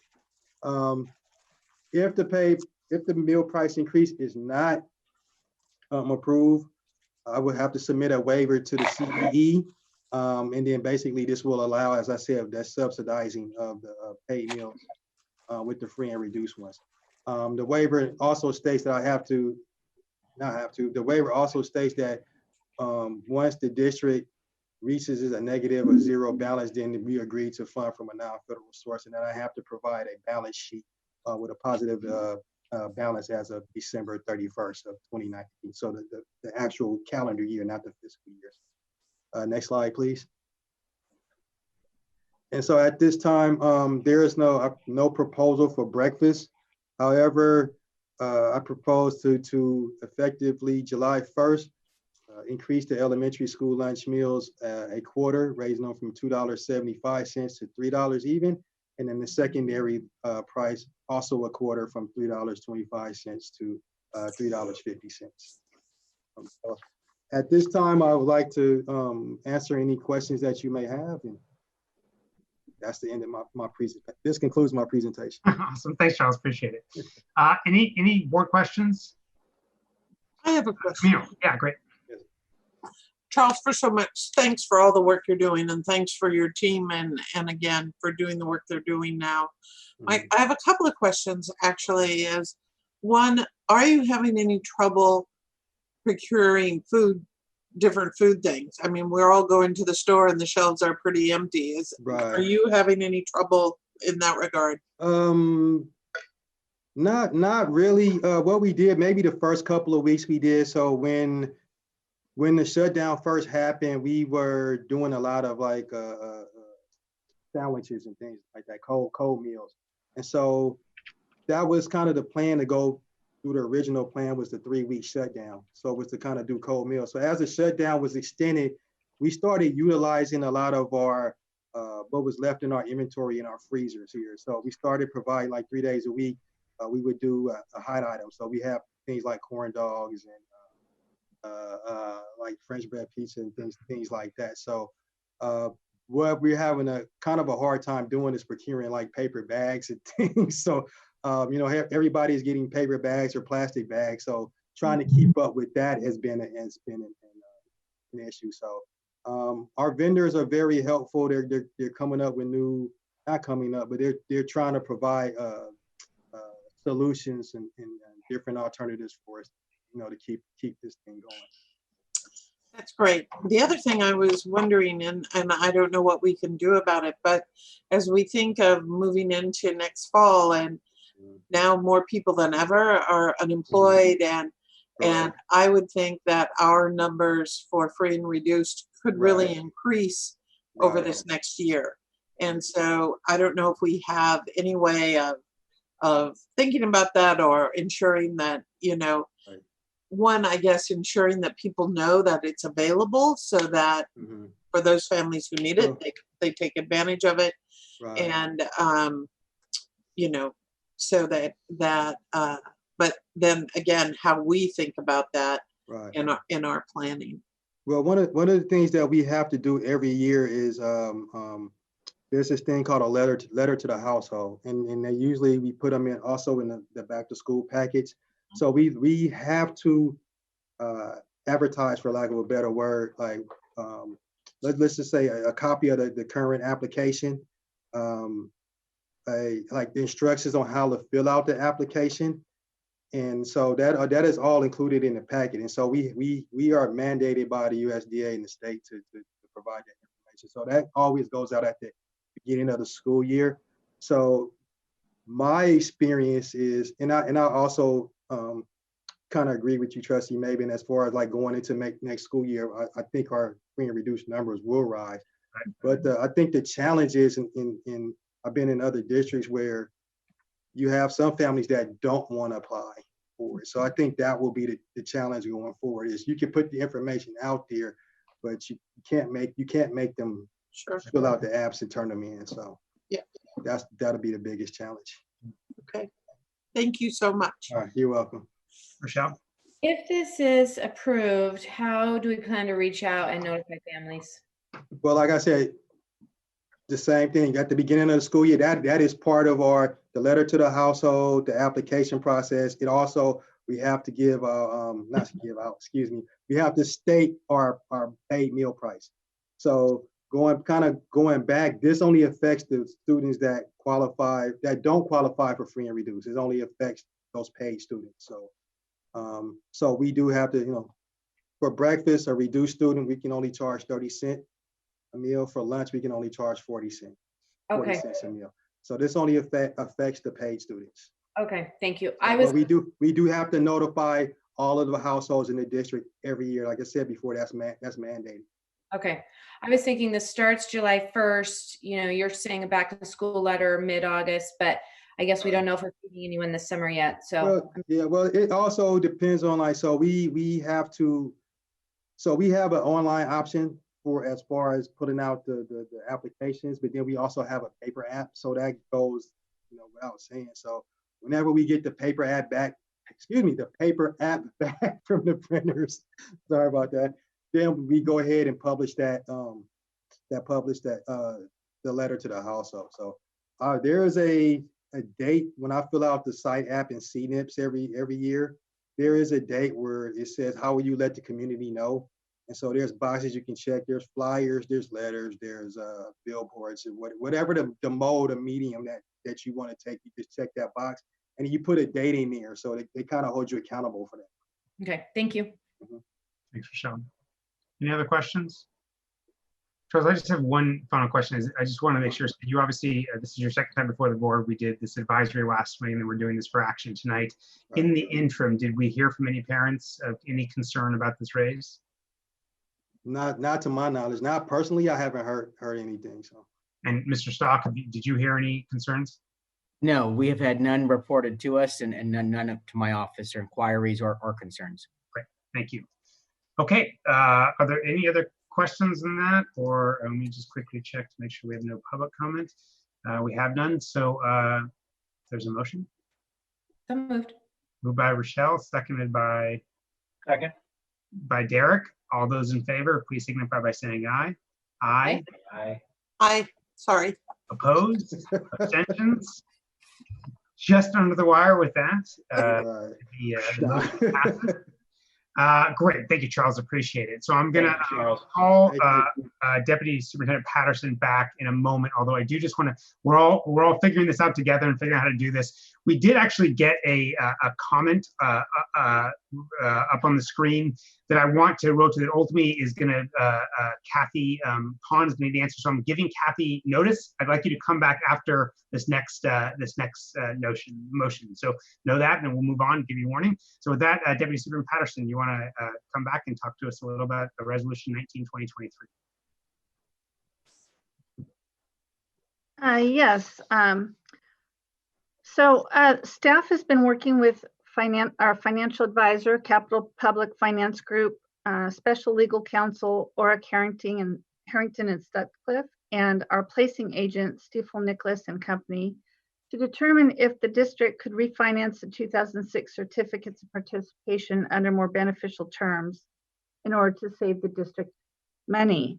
Jeff Small, managing partner of financial transactions with Capital Public Finance Group, is here tonight to present information on the existing 2000 COPs and the proposal to refinance for your consideration. So I will turn it over to Mr. Jeff Small.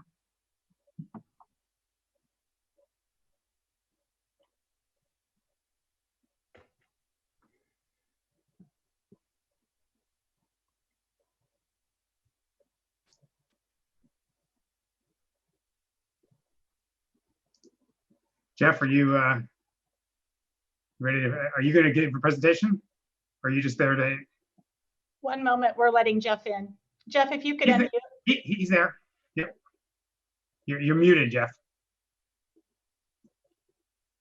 There you go. There we go. Ready to roll.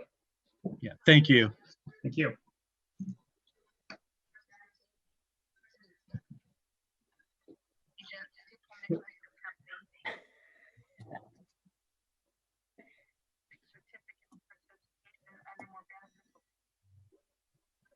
So Jeff, do we need Barbara to drive this presentation, or is this something you're going to walk us through? I'm going to walk you through it, and I think Ryan is going to flip the pages. Okay, I think we're ready to go. We see the presentation, so whenever you're ready, if you want to start. Just go for it. All right. President Miller, Superintendent Stock, very nice to be with you and board members.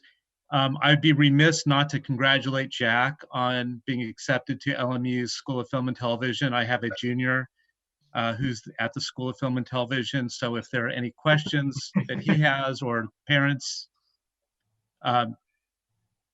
Superintendent Stock, feel free to give my information. So tonight's a very exciting evening. We have a refinancing of the 2006 certificates of participation that the district entered into.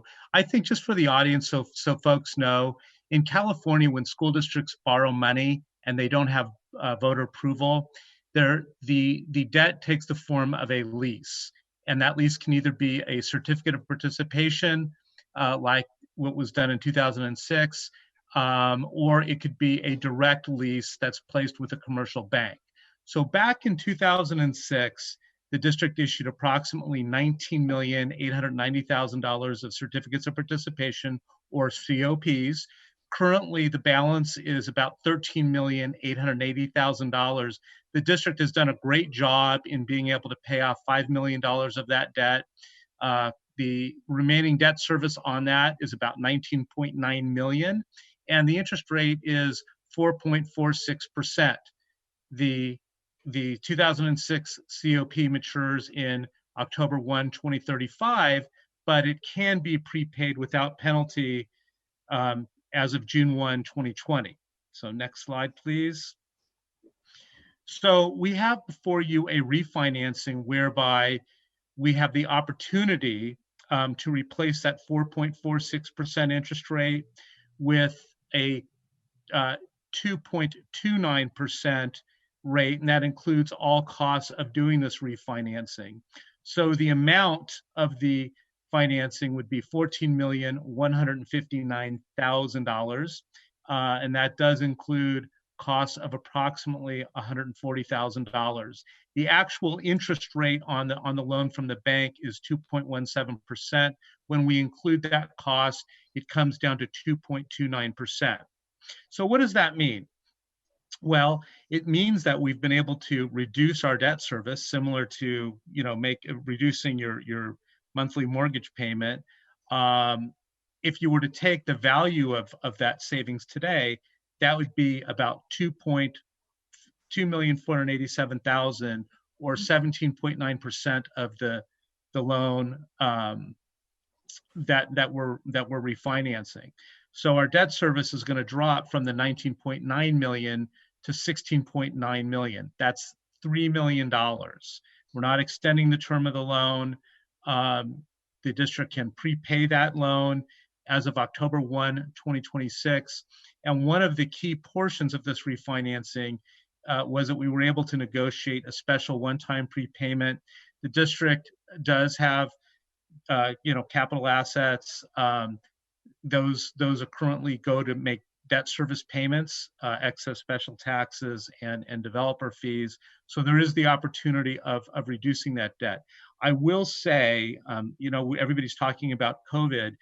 We got our bid results on March 20th, and if you think back in time, that was a really scary time. To get a loan at this rate, you would never be able to see it today. The commercial banks are just not lending at these levels. It would be like a 3% plus loan. So your timing was impeccable. The actual cost came in about $700,000 less than what we were estimating during a very tough time. So you did great, and just want to congratulate you on that. On the next slide, it's a little bit more visual. You see the cash flow savings of about $2.9 million. The red portion is the old debt service. The blue portion would be your new debt service. Your average annual savings are about $185,000. Now, this savings isn't really general fund savings. It's just savings from excess special taxes and developer fees. That savings can go back into the district's facility program for facilities. So it's very important for your facilities. And like I said, if you were to value, what is this worth in today's dollars? Close to $2.5 million. So this is really good for the district in terms of its facility program and financial health. On the next slide, you'll see what our next steps are. Before you is a resolution. It approves this refinancing and some of the documents that are required. It also contains some, truth in lending disclosures so the public can see, how much are we borrowing? What are those costs? What is that interest rate? What is my total debt service? And that's in Appendix A, and it just coincides with the presentation that I've made here today. So if the board does decide to approve this resolution, we would close on this refinancing on May 20th. And on June 21st, the 2006 financing goes away, and the 2020 lease financing will be in effect as with the savings and the ability to pay it off early. With that, I'm happy to answer any questions that you might have regarding the item. Great, thanks, Jeff. I appreciate the presentation. Colleagues, questions, comments? Comment, love saving money, that's it. No questions. I disagree. Good job. Camille, do you have a comment? No, only to say thanks so much. Every time you all Jeff have come back to us with, in this day and age, good news like this of opportunities that the district can take advantage of. So thanks to you, Barbara, thanks to you and your team for always looking for those opportunities. So appreciate it. You're welcome. Yeah, same thing. Thank you, Jeff. Great that the timing works out, and we got a good rate and a little bit of savings there, and ride that out. So just timing of all this coming through with what we're going on currently, and that it just works out really, really well. So sometimes it's better to be lucky than good. Oh, there's some good. There's some not well. I appreciate it. Awesome. All right. Any other comments? Great. Could I have a motion to approve resolution 19-20-23 authorizing the refinance of the district's 2006 certificates of participation COPs? Do I have a motion? So moved. Moved by Camille, seconded by Derek. All those in favor signify by saying aye. Is it a resolution? Are we doing a roll call? No, this is not a roll call. This is a. Oh, I thought it was a resolution. You know what? I take it back. You're right. You're exactly right. Thank you, Camille, for stopping that. I appreciate that. Brenda, can you please call the roll? Jack Grove, Yes. Camille Maben, Yes. Derek Counter, Yes. Rochelle Price, Yes. Rick Miller. Yes.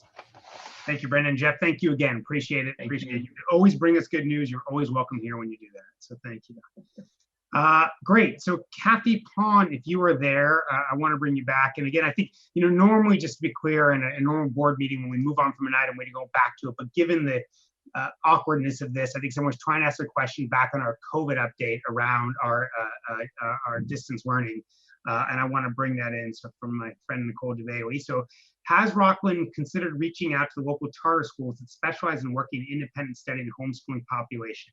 Many of the ahas that are being mentioned tonight are aspects of distance learning that has been addressed years ago by the public charter school that have been working in this arena for 15 to 20 years. I would encourage our USD to reach out and explore solutions that have already been tried, tested, and refined. So Kathy, you want to talk a little about our learning in this area? Yeah, in fact, what we are learning a lot about home instruction, and we have been, even looking at our own program that we've had in the district, our RICA Charter Academy. We are talking to colleagues across the county, and we will continue to reach out to look at, we We understand the need for lab times. We understand that there, and there are different ways to do that. We understand that there are going to be possible need to look at work completion and mastery of essential standards as a component, and so we most certainly will be talking to colleagues across the region who offer independent study and home programs. Great. Thanks, Kathy. Appreciate it. Thanks, Nicole, for the question. One other question, Mr. Superintendent, maybe I'll ask it of you. I don't know if Charles is still here, but it was a comment also on the next item, which is 10.1 on the meal increase. And it said parents and students didn't know about the price increase. As we talked about, obviously, this is the second bowl. We did raise it at our last board meeting. We've raised it again here. I think was there any other communications that went out around this? We did not send any additional communication, but we did bring a full information item, and also that was our first meeting that was or our second meeting that was fully streamed. So we, in addition to just bringing it to the board, the meeting was available in any time anyone wanted to access it to review that, and it was on our public agenda and posted. And we so we did make every effort to be as transparent as possible regarding this item. And this item was posted on our agenda as well. And even prior to tonight, we did not receive any comment or feedback related to this item. Okay, thank you. Appreciate that. And I do think also it's just worth noting that, first of all, I apologize. I'm sorry that you didn't know about that. I wish you had, and we will work to think if we can do a better job making sure that we're communicating with all parents going forward. But I do want to, we have passed the resolution, obviously, already. We've made it, but I do want to be very clear that if you're getting lunch for free or paying a reduced price, there's absolutely no increase to you.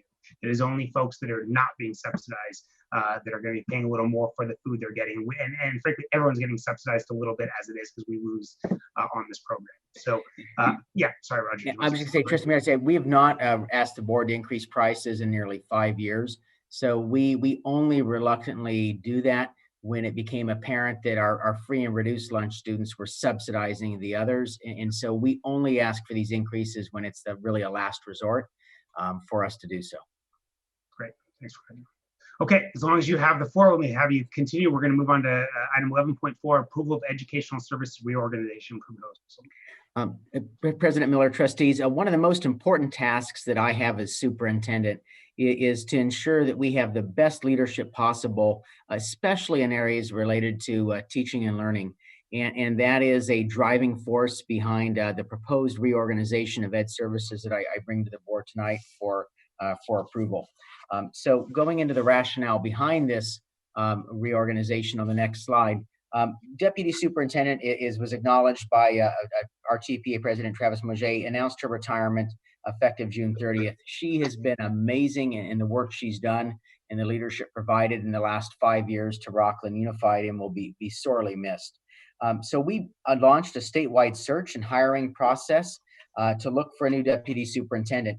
And this process generated numerous candidates from throughout the state.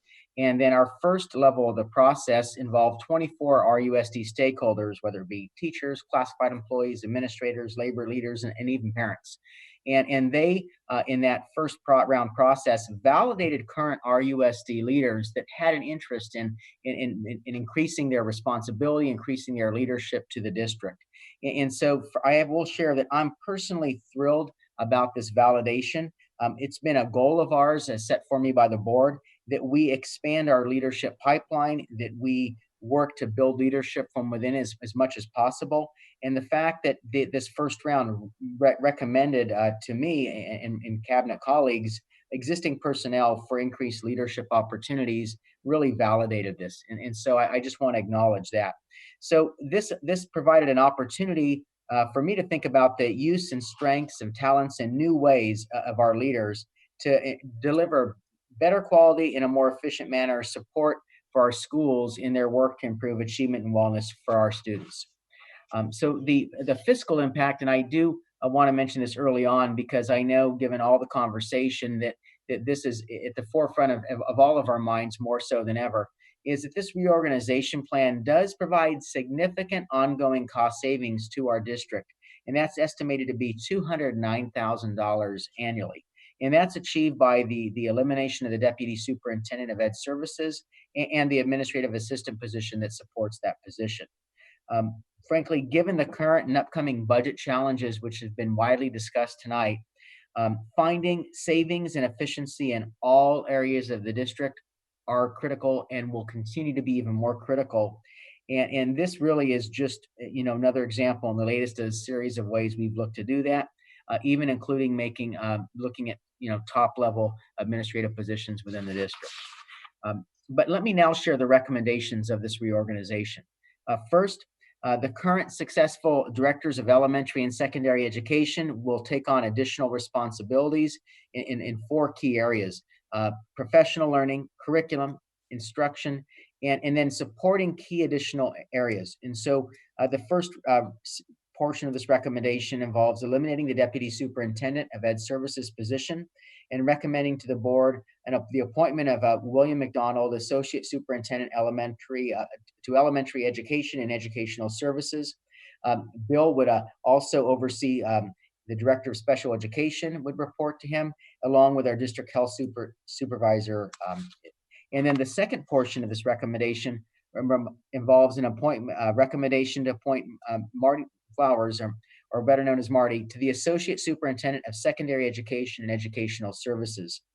He would take on additional responsibility of having the Director of Innovation, School Programs, and Accountability report to him. And this includes areas such as LCAP, our English Learner Program, and some of our programs to support foster youth, Title I, and other essential school programs. So this asks both of these gentlemen to step up into increasing roles and responsibilities and expanding their leadership, which I believe they're more than capable of doing. The second recommendation in this reorganization plan involves the areas that the Deputy Superintendent oversees around educational accountability and some of the work around our equity and inclusion that's going on. And these key areas would be reassigned into a revised position under this recommendation. We currently have a position that Hannah Anderson's in as the Assistant Director of Innovation and School Programs. And my recommendation is that we revise this position, including the job description, into the Director of Innovation, School Programs, and Accountability. So this is not a new position, but it's a reconfigured position. And reporting to the Director of Innovation, School Programs, and Accountability under this proposal would be the Program Specialist 2 of English Language Development and Assessment, along with a Data Assessment Specialist. And so this position will be reconfigured to take on additional responsibilities for the district that the Deputy Superintendent oversaw.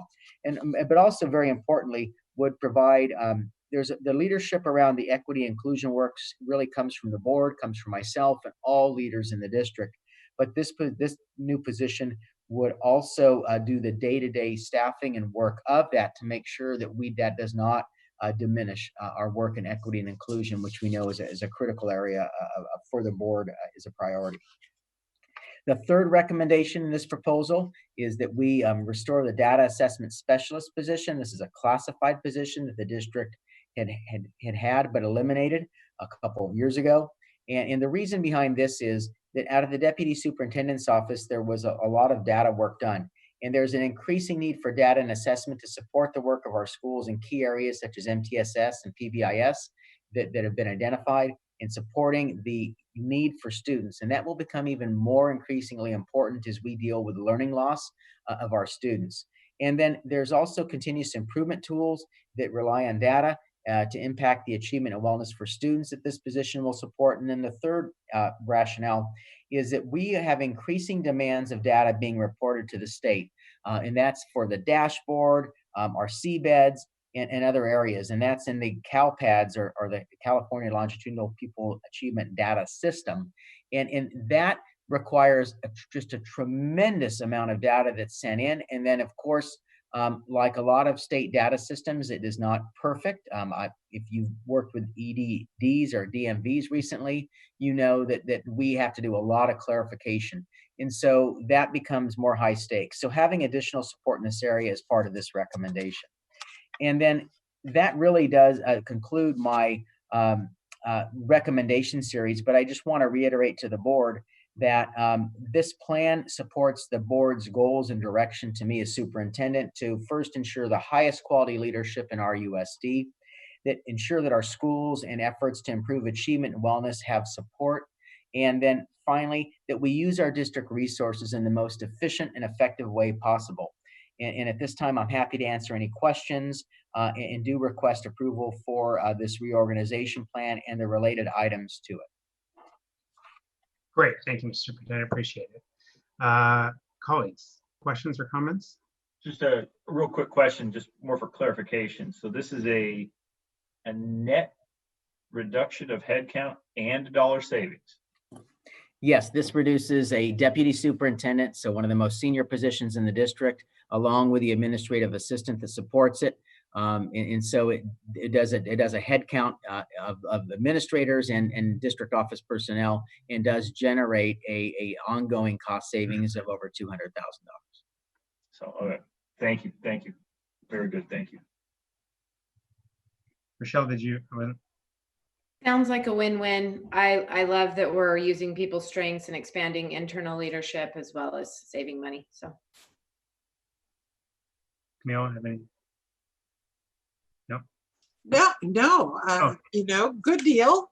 I think. I think Roger, as Rochelle just said, is picking up on the strengths of two people who have shown us that their leadership skills are ready to do more work, I guess.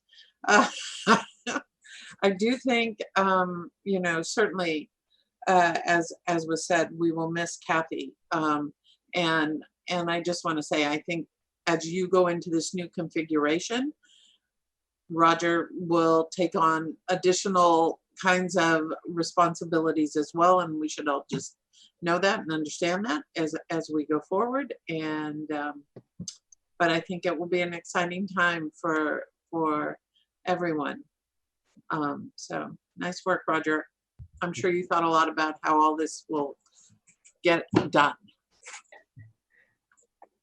I'll just agree with all my colleagues that agree with it. I mean, the one thing though I will say is I think it's because of the strength of Bill and Marty that this makes sense. I'm skeptical. I've told this to you of having split jobs and not a single person responsibility. The most important job, in my opinion, sort of you in this district, is the instructional leader, and making sure that we have that clear direction and that we're very clear, especially as we go into this moment, we're going to have all sorts of learning loss. But even beyond COVID, this notion of high quality instruction and a leadership around it and thinking different, making sure we're PLCs, making sure it's critical. Kathy did a phenomenal job, and there's a lot to build off there. And I'm quite confident that Marty and Bill in particular can take that. But I very much am, I think Camille's right, a lot now is going to fall on your shoulders, Roger, to make sure that the clear singular direction is there, the leadership is there, and then looking for them to make it happen. And I can't think of two better people in our institutions to do it at the both secondary and elementary level. So I appreciate it. And I also think that you have to find your moments too. And this is a moment where prudence, cost prudence, could not be more important, and every dollar matters.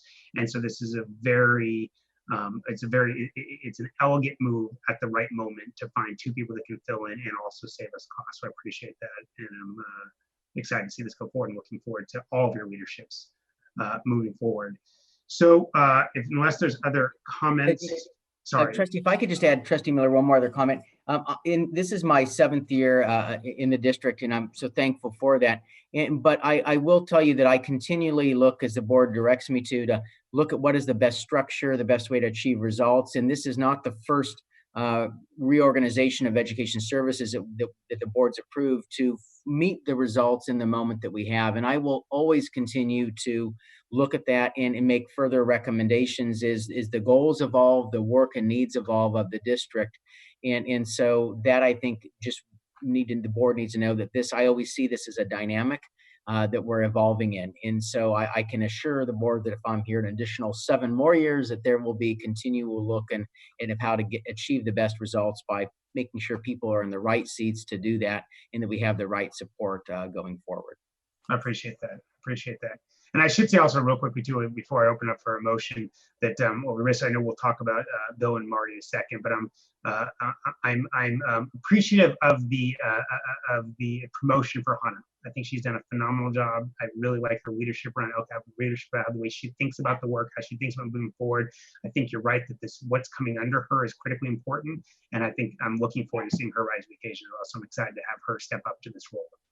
So with that, if there's a motion and a second to approve Educational Services Reorganization Proposal and appoint Director Innovation, School Programs and Accountability effective July 1, 2020, and approve revised administrative RAPA salary schedule. Do I have a motion?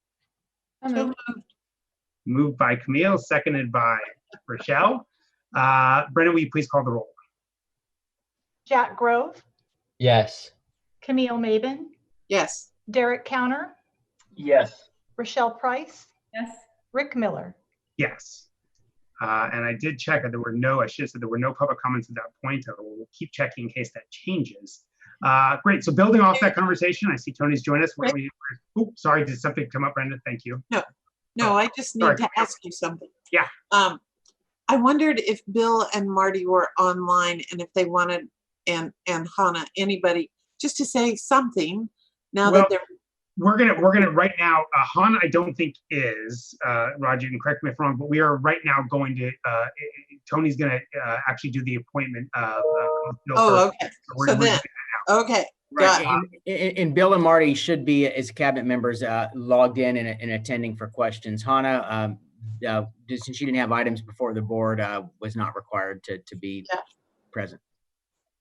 Awesome. Okay. So with that, 11.6, the appointment of Associate Superintendent Elementary Educational Services. Tony. I think, Mr. President, if I may, it is actually secondary. Is the first. Are we doing secondary first? I thought. I'm sorry. You're right. I was reading. Thank you. So 11.5, appoint Associate Superintendent Secondary Education Elementary and Educational Services. Thank you, President. The district has offered Rocklin Unified School District employee Martin Flowers an employment agreement as Associate Superintendent Secondary Educational Services of the Rocklin Unified School District. The employment agreement contains the following financial terms. The duration of the agreement is for 3 years with an expiration date of June 30th, 2023. The Associate Superintendent salary is reflected in the Deputy, Associate, and Assistant Superintendent salary schedule, which is attached, and a copy of the full employment agreement has been attached as well. Great. Thanks, Tony. Appreciate it. I don't know if we want to, Marty, if you're there, why don't you go and turn your camera on? But let me ask if there's any questions in the meantime. Hello, Marty. Well, actually, you know what? Marty, do you have any comments before we turn to the board? I just have to say that I'm honored to be in this position, but I've learned by going through this before that typically I would wait until the board takes a vote on this to make my comments. Why don't you do that? That's a good point. Why don't we do that? Good to see you. Any board comments? And you can ask him to turn his camera off if it's going to go in the wrong direction. No. Michelle, there? Yeah. Sorry, Camille? I don't have questions, and I'll wait until after we're through voting, just in case, Marty. I have to, Okay. So fair enough. We're learning as we go. Why don't we say this? We'll have a chance. I'm going to go back around for board comments after we vote, but at any comments specifically before we vote, and then again, I'll give you another chance to sub. You want to say something afterwards? Any comments on the proposal? Okay. So with that, I'd like to ask for a motion and a second to approve appointment of Associate Superintendent, Secondary Education, Educational Services effective July 1, 2020. Do I have a motion? So moved. Moved by Derek, seconded by Rochelle. Wait, that's a roll call. Brenda, will you please call the roll? Jack Grove, Yes. Camille Maben, Yes. Derek Counter, Yes. Rochelle Price, Yes. Rick Miller. Yes.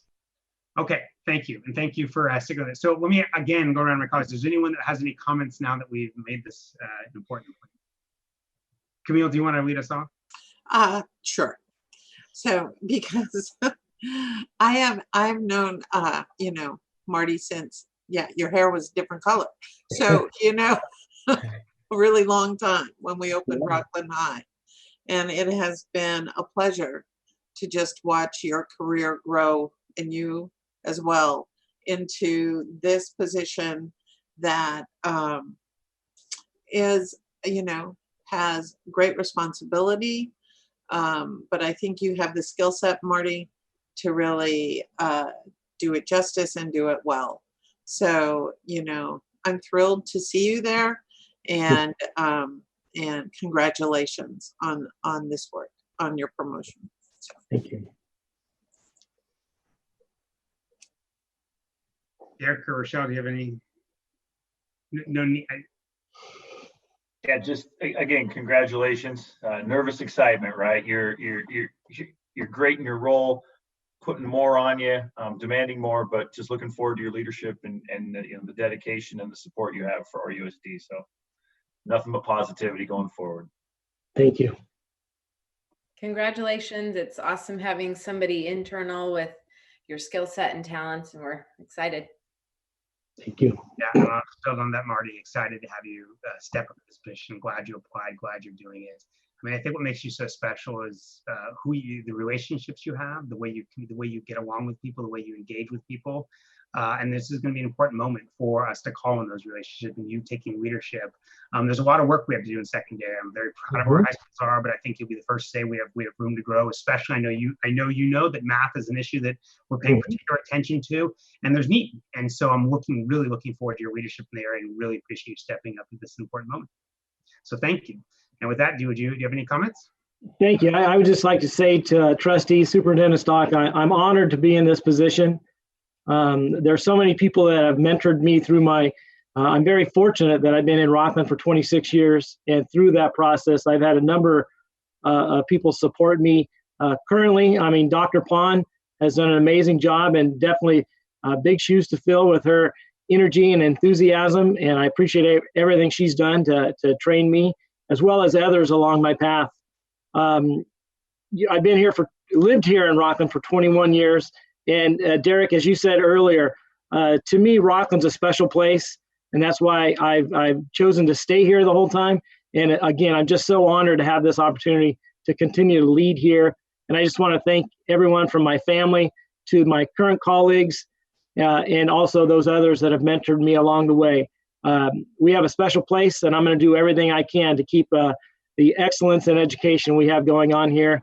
We have great students, we have great teachers, we have great people. And again, Rocklin's a great place to be, and I'm just honored to be in this position. And I thank you again. Thank you, Marty. Really appreciate it. Thank you. All right, Tony, we turn to the next one. Why don't we do this? Bill, don't turn your camera on. We'll go ahead, we'll go through the vote, and then if it turns out it works out for you, we'll have you turn your camera on. And then we can, let me, though, Tony, before I turn to that, read one public comment that just came in from a public member named Travis Mojet. And Mr. Mojet, the member of the public, says he'd like to thank the board and the district for considering the shared option for this new position in light of the savings and function of this position. I think it's a great option for RUSD. Congrats to Marty and Bill. So thank you, Travis. Appreciate it. All right, Tony, you want to take us to the next? Tony, you're muted.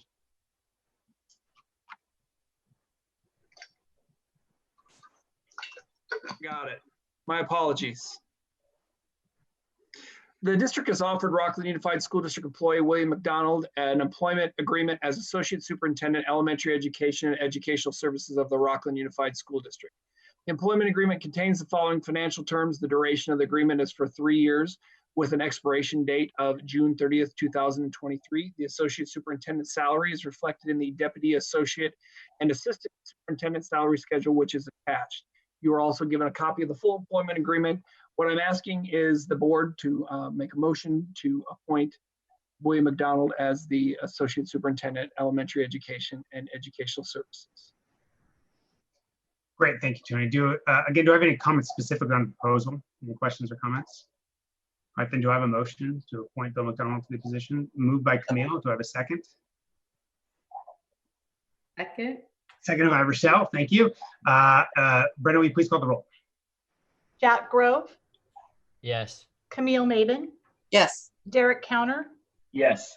Rochelle Price, Yes. Rick Miller. Yes. Great. Bill, are you there?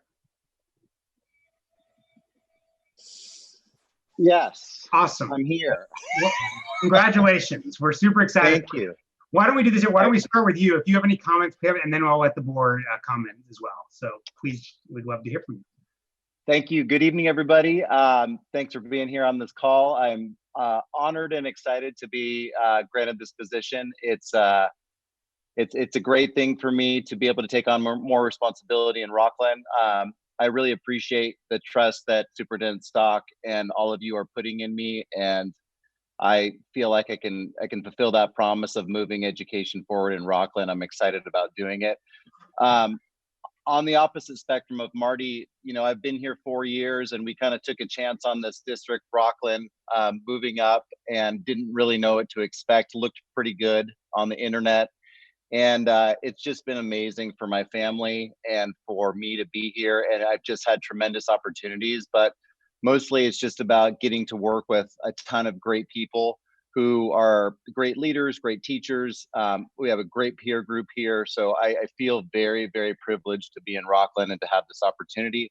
And I have to thank outgoing Deputy Superintendent Pond, who has been an amazing mentor and just an inspiration. The joke going around, if you haven't heard it, is that it takes both me and Marty to fill her shoes. So, you know, we're gonna do the best we can. But I think we're up to the challenge, and looking forward to working with Marty and all of you to keep Rocklin on the right track towards excellence. Thank you. Thanks, Bill. Any board comments? Derek, I think you're going for your mute button. So Yeah. So again, been great with you coming through Sunset Ranch and the position, and then now this. So just great to watch you grow and see all the great things, and looking forward to the stuff you guys are going to do. So again, thank you for going for the position, and thanks for, again, like Marty said, you know, keeping Rocklin great. Thank you. Sure. You know, Bill, I appreciate so much the fact that your willingness to learn, your willingness to keep thinking about what's next, to figuring out how to help support families, children, and teachers all in one swoop. And your willingness to put up with me talking about little kids all the time and never, like, you know, not answering the phone or anything. So I appreciate that, and really look forward to working with you. And the fact that you and Marty both wore like jackets and ties tonight. Very in the middle of the very It feels a little weird. I'm gonna tell you, it's been a little while. It's a little constricted. I don't know if it's the food or the confinement or what. Thanks so much. But thank you, Camille. I always love working with you. Appreciate it. I will echo what my colleagues have said. We're excited and congratulations, and we're confident that you'll do a great job. Thank you. And I want to say the same as well, but I really appreciate the work you've done to this point. I know that as I meet with principals, I always ask about you, and I've literally had no one say anything but just great things about how much they love working with you and how much they learn from you. And I think that's what's most important. The other thing that I do want to say that I should say, that I'm saying actually to both you and Marty, we talked about that there's now a responsibility that lies on Roger, but the responsibility also is for both you two to not think of this in isolation. You are elementary, but I think we have to think about this holistically, and there's learning both. And I know it's organized in a way for you to think about secondary some, and I do hope that we're really making sure, and that you and Marty, I know you can, but you're really joined at the hip of making sure we're thinking as a unified instruction how to move forward. And again, I can't think of two better people to step up and do it. So appreciate that. Appreciate you being here. Great. Thank you. Thanks, Bill. Thank you very much. Tony, thank you. Appreciate your work here. Appreciate you coming on. Thank you. Okay. So with that, we're going to move on to our final information item of the night, 12.1, our District Technology Department Annual Report. I'm excited to hear from Ryan. Obviously, this is an important moment for technology, as Travis was pointing out, and Ryan absolutely got thrown into the fire very quickly, but has done a phenomenal job. So, and has a great presentation for us tonight to talk about his work and the work in the district. So Ryan, with that, take it away. Ryan, you're muted. Ironically, the technology guy had the mute on, so I think that's appropriate. I will tell you that if you saw my office, I look like Captain Kirk. I should have worn my yellow shirt today. I've got 1, 2, 3, 4, 5, 6 screens in front of me here. So I appreciate it, President Miller, Board of Trustees, Superintendent Stock, for the opportunity to share with you a little bit of our amazing technology department. You know, like you said, we 7 weeks ago, we flipped a light switch and went from being instantly online overnight. And it speaks volumes to the amazing capacity and talent of our IT department to just pick it right up and not even skip a beat. I also want to just say that it also speaks volumes for our teachers. Our teachers are amazing to be able to just wake up on a Monday and then start teaching online. We're distance learning now with 30 kids, so that's great. So I'm going to go ahead and share my screen with you here and do a little bit. I have the benefit of being able to share this presentation with one of our teachers today, Paul Werner, and we'll introduce him in just a minute. But first off, I want to just, notice the slide. Instructional technology. Technology in a school district has one purpose, and that's to support technology, or support instruction, to support our students and support our teachers. And everything that we do is toward that goal. When I first arrived here back in September, we had traditional classes, believe it or not. Kids actually went to school, and it was like normal. But I got a chance to to walk around. I met a lot of teachers, visited school sites, got to see how technology was used, the amazing things that we were doing, and some of the things that people have asked may need to get done. And with not only classroom visits, but visiting with principals and talking a lot with students. And so I just wanted to share just a little bit of what I saw in these visits and where we are with as a district. This is an interesting slide, the future of education. I guess, this presentation originally was going to be done in March 18th.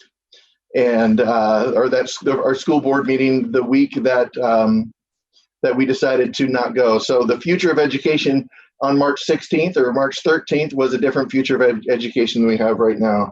And I want to give you just a few takeaways with this is I want to just kind of share how we support and serve our students, our teachers, and the employees and community here at Rocklin. That we're really striving to be a teacher-focused department, to serve teachers and to serve students the best we can, to be innovative and to plan ahead for what might come down the path, and to really meet our expectations and your expectations, especially in this budget-conscious world that we're going to find ourselves in and that we do find ourselves in. And so how do we prepare ourselves for this world that we woke up to and that we are now in?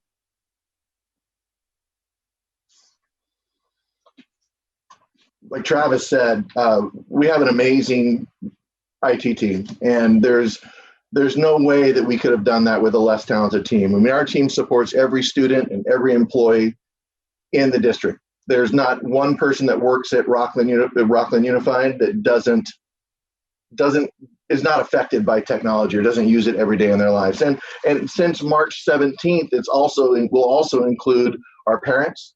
Many of our parents who have found themselves to be teachers and to be now immersed into instructional technology and Google Meets and Zoom meetings and reading online and all these things that we get to do. We have over 15,000 district devices. That includes iPads, desktops, laptops, Chromebooks, not to mention our infrastructure, our network infrastructure is put in place to support that. We provide PD and support, both remotely and in person. As of March 17th, we have standing times during the week on PD calendars where teachers, families, parents, kids can drop in for support. They can drop in for instruction and professional development for using tools, instructional technology tools. And we provide all of our data services and plan for disaster recovery all at the same time. I think it's important, before I go into this slide, I really should just acknowledge our team. Our team includes our engineering team, Steve Bradley, Glenn Baker, and Marima Saratic. They're amazing engineers and really keep everything moving forward. Our high school support team of Dean Moore and Peter Davis, who work tirelessly at the high school, one of them supporting an entire school. We also have Keith Bowen, Michelle Martin, and Alicia Boyd, who's our in-house help support, or they take all the calls and are hands-on with all employees and teachers within the district. We also have Faith Hodkin, who runs our CalPads and our SIS system, which, as you know, CalPads and state reporting is exponentially growing. Every day there seems like there's something else that the state's requiring her to do, and she does it with a smile and is absolutely amazing. Ted Stapenhorst he's our database administrator and makes sure that everything talks together in the back. And Christine Risney, who does all of our purchasing and makes sure that keeping the accounts going and flowing. And of course, our amazing, and beyond that, we have our computer lab technicians. Each middle school has one, and we have them at the elementary schools. I wanted to kind of share this because this is really something that guides us. These are kind of some traits that we think enhance the 21st century classroom. So there's 4 of these traits that really kind of bring it to bring that up a level within the modern classroom. And really, this is every one of these tools, you know, as we're looking at distance learning, really have a place, whether in the classroom or whether a teacher is supporting distance learning at home. First off is teacher mobility. We do a great job of getting devices and computers and projectors and document cameras and all this stuff to teachers, but we need to be able to release them from their desk and untether them from their desk so that they can, with all these great tools, the worst place you can teach from all day long is sitting at your desk. So we need to give them the mobility to move around the classroom. To do that, they've got to control their PC, they've got to be able to annotate, they've got to be able to share this stuff and receive content with the students.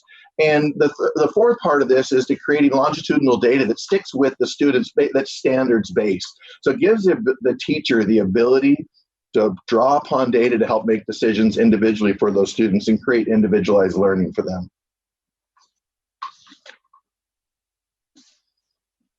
So our big goal is to tie this together to create seamless support for classrooms and for staff. And with this, we use improvement science data to help us move through this process of starting small, you know, learning about it, refining it, and adapting it, and then changing it if need be. And we find that you can get more innovation when you do this in smaller chunks.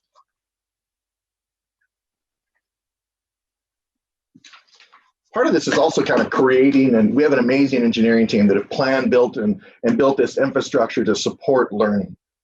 We have high-speed network. We are upping our bandwidth this year and really looking at the future of this next round to start looking at how we can continue to modernize and keep our networking, our infrastructure modern and up to date.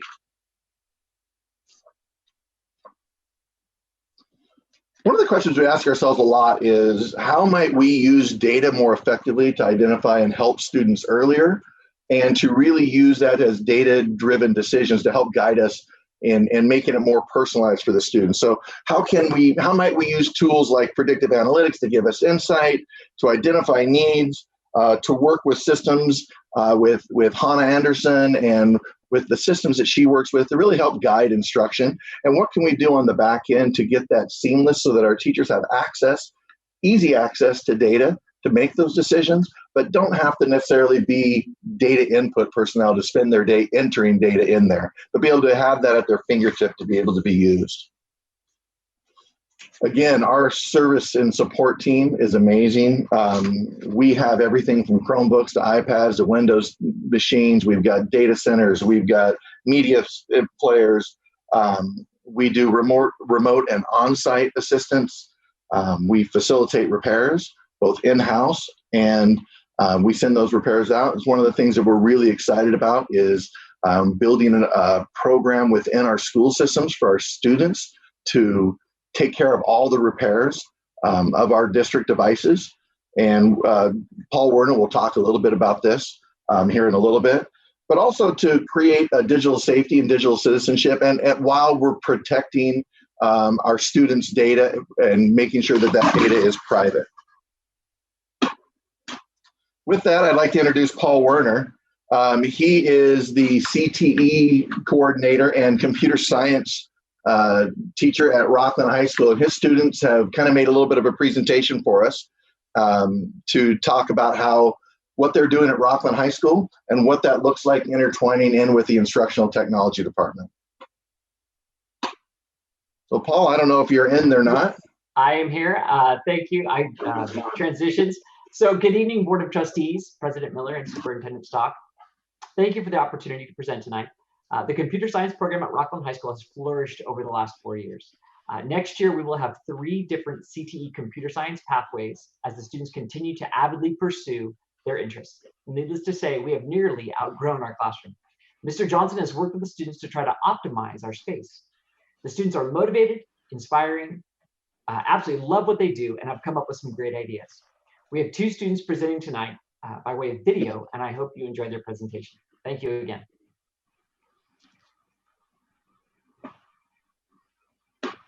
Good evening. My name is Paul Werner, and I'm a computer science teacher at Rocklin High School.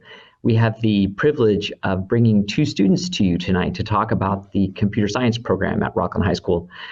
The main courses, the main pathway at Rocklin High School for computer science is our RIOT program, which is Rocklin Institute of Technology, which the students named. And these 2 students are managers in the program. It's modeled after a small IT company with 5 teams: cybersecurity, IT management, programming, robotics, and web development. So without further ado, I'd like to turn it over to Colby and Guru. Hi, my name is Colby Frey. I am a senior here at Rocklin High School, and I've been a part of the RIOT program for the past 4 years since its creation. You know, back then we really didn't have much. It was mostly outdated equipment, but we kind of built that up and got a lot of new equipment such as laptops, 3D printers, robots, through a lot of different means, like donations from families such as the Gomes family, e-waste that we've been able to receive, and also grants, which we've just been so lucky to get as well. It was during this time that we were helping out the community and tech supporting at a lot of events, such as the Rocklin Unified Learning Fests and the CapQ teacher conferences, that happen around in the area. We've even added stuff to the program as well, and it's kind of evolved. We've added things such as an esports program, which has just been incredibly successful. And we recently just won the North American Esports Federation's Overwatch Championship, which is honestly, it's just awesome. And you can see a picture of us holding the trophy right there, which is pretty cool. And the most recent thing we've added this year has been being able to repair Chromebooks for the district, which is just awesome. And I know all the students, we love it. We love doing it. And Mr. Johnson has been so helpful and so kind in helping getting the program up and running. Hi, my name is Guru Yalakanti, and I'm a sophomore here at Rocklin High School. So RIOT has a lot of things to get done next year, and the backbone of everything we want to do is the backroom redesign. We want to redesign the backroom in order to optimize our workflow and create space for new things. So first on the checklist is Chromebook repair. We want to be able to repair Chromebooks for the entire district. And I believe Kobe talked about this a little bit before. We want to be able to fix Chromebooks and redistribute them back to where they belong. And the backroom redesign helps this because it can help us work together better. It can help us get our organization together and grab things whenever we need to. Next is esports. The backroom redesign is super important for esports, especially because we need to make space for all the new computers coming in. Our students are gifted and talented, and they're exceptional in the field of esports. And we want to take it to the next level, as an actual varsity level sport. In order to do this, students need to be able to compete, practice, and bring other schools to our campus in order to compete, like an actual sports field. And this is why we need the esports aspect to grow. And that's why we're working hard to make it become a real thing. And next is the networking aspect of RIOT. We want our students to be able to host their own websites and do their own networking right on campus. Just a couple clarifying points. Some of that backroom redesign, we talk about the certification pathway that we're working on the curriculum for CompTIA. And you can see there we start with IT fundamentals, go through A+ into Network+. And so we're developing all of the facilities for that. Like Guru said, we are very appreciative of Mr. Johnson and his willingness to allow us to work on device repair for the district. And finally, one of the main reasons we want to have an area like an esports lab is that right now students don't compete on campus and there's not equity in access. And so we're providing an arena for that. So again, we want to thank you for your time, and we wish you the best and hope that everyone is staying healthy during this time. Thank you.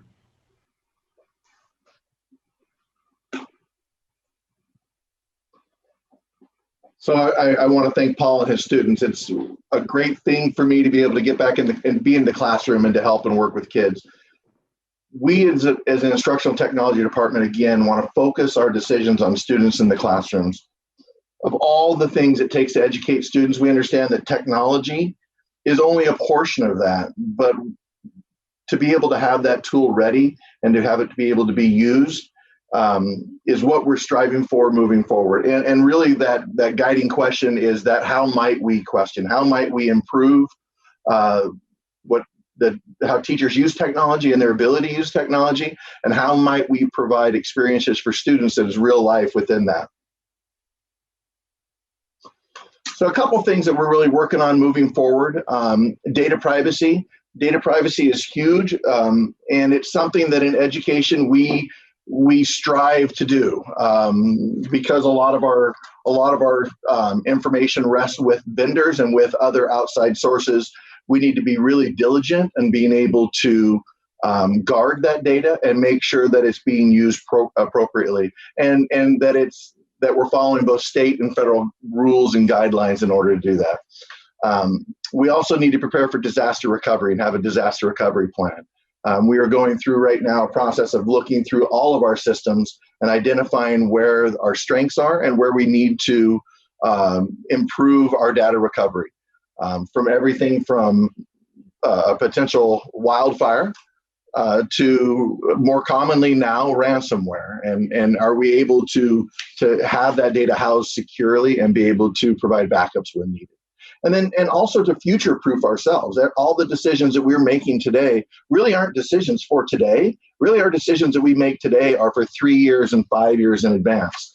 And so asking ourselves these questions as we're in the planning stages and really looking at that and starting small allows us to try to get a glimpse of what we might be doing 2, 3, and 4 years down the road. And next is just sustainability. One of the things that are really important as we move into education, and especially into these budget times, is to look at the services and the tools that we have and making sure that they're up to date and that there's a plan to keep them consistently up to date. Instead of counting on one-time big chunks of money to come along to solve big problems, we need to really look at this as a cycle of how we can best use our dollars and the budgets that we have to replace things consistently throughout the years so that we don't find ourselves in a spot where we have to come up with large amounts of money to kind of dig ourselves out of that pit. Some of the things that we're looking at right now is our data center. Our data center is the guts of our data center, so to speak, are about 10 years old. So we're looking at how do we update our data center? What is our on-prem and off-prem solutions for our data center? In other words, what do we house here within our district office? What do we push out to the cloud? Can we we're looking at, with this upgrade of our data center, moving the contents of our data center over to Whitney High School to be able to have a redundancy of services in case, power goes out or any kind of scenario happens, we're still up and live. And then what portion of that, as we start to kind of dip our toe in the water of cloud services and off-prem services, what services are best housed out there? And this will be something that we'll be growing into over the next several years as we start taking a bit larger and larger bites of pushing things out in the cloud. We thank goodness we had the forethought years ago to away from desktops and onto laptops. I can't imagine a scenario that we've had the last 7 or 8 weeks if we hadn't taken that chance years ago to move from desktops to laptops. But because of that, we were talking, these are 5 or 6 years ago when we made this decision. So those computers are now starting to age, and we really need to have a replacement cycle for them so that we take care of them as, instead of having to wait for all things to kind of break to really kind of be thoughtful about how we're going to replace those as they come forward. And then our Chromebooks, our Chromebook fleet of devices that our students use, Chromebooks and iPads, they age. And we just need to have a plan to be able to take small chunks consistently across that to keep an even flow and try to avoid the spikes, flatten the curve in COVID speak. So, and with that, I will go ahead and have any questions, and I appreciate your time. Awesome. Thanks, Ryan. Really appreciate everything you do in the presentation. It was great. Anyone have any questions for Ryan? I don't have a question as much as I had a chance a couple months ago now to go out to Rocklin High School and watch the process, watch them do the Chromebook repairs, see the facility they have going on. I think that's just amazing. I think it's a great opportunity from a CT pathway for kids to learn real life experience, for the district to get the help. I mean, it's a great win-win-win all the way through. So just yeah, a those kids are, program. Thank you. Those kids are amazing. I mean, those students are amazing. They took this challenge on, and the big question was, well, how might we extend the life of what devices we have? You can't send a Chromebook out to get fixed. It costs you $80 a Chromebook for parts and stuff when you've got students who are just dying to get their hands in there, and that's real life experience. And so through that, and they didn't get a chance to talk about it, but they're really redesigning their back room. And I see that, I don't know if Paul is still here, but the students went through and there's Paul. He might be able to touch a little bit on what the students did to how they went through this process to redesign their back room to support this. Yes, it was really pretty neat. Ryan and I talked to them and tasked them with coming up with an idea of how would it flow, how would you change the setup. And so they got into groups, they put together proposals, they actually voted on proposals, and then they ended up presenting them to Ryan. He came back and visited, and so had an opportunity to talk through the best way to approach this. But one of the most awesome things is the students are just chomping at the bit. Like when a new Chromebook comes in, they want to be the first one to do it, and especially the harder it is, the more prestige they get if they fix it. So it's been really exciting to see them go through this process. And I can't thank Paul and his team enough, because really the end goal of this is to have a program at Rocklin High School and have a program at Whitney High School. And if it's used by students and teachers, it's fixed by students. As we were talking about sustainability and talking about, new teacher laptops and these types of things, we're working with the companies and vendors like HP and Lenovo to be able to set up our district and let our students take certification courses to be certified warranty repair centers. So brand new devices, we can fix them right inside the classroom. We can buy parts at wholesale, and they'll even pay us the flat rate because we're certified warranty to fix warranty repairs. So, I mean, how can that not be a great thing? Real quick, I just also I'd be remiss if I didn't mention that Dean Moore, who is on site at Rocklin High School, our program wouldn't be where it is without him. And he, on a regular basis, comes and visits our classroom and helps the students and gives some guidance because, of course, they're still in the learning phase as well, too. So, that the whole department has been fantastic, but we really appreciate Dean, too. So, Ryan, just want to say to you and Paul, this was the thing that gave me the most hope tonight.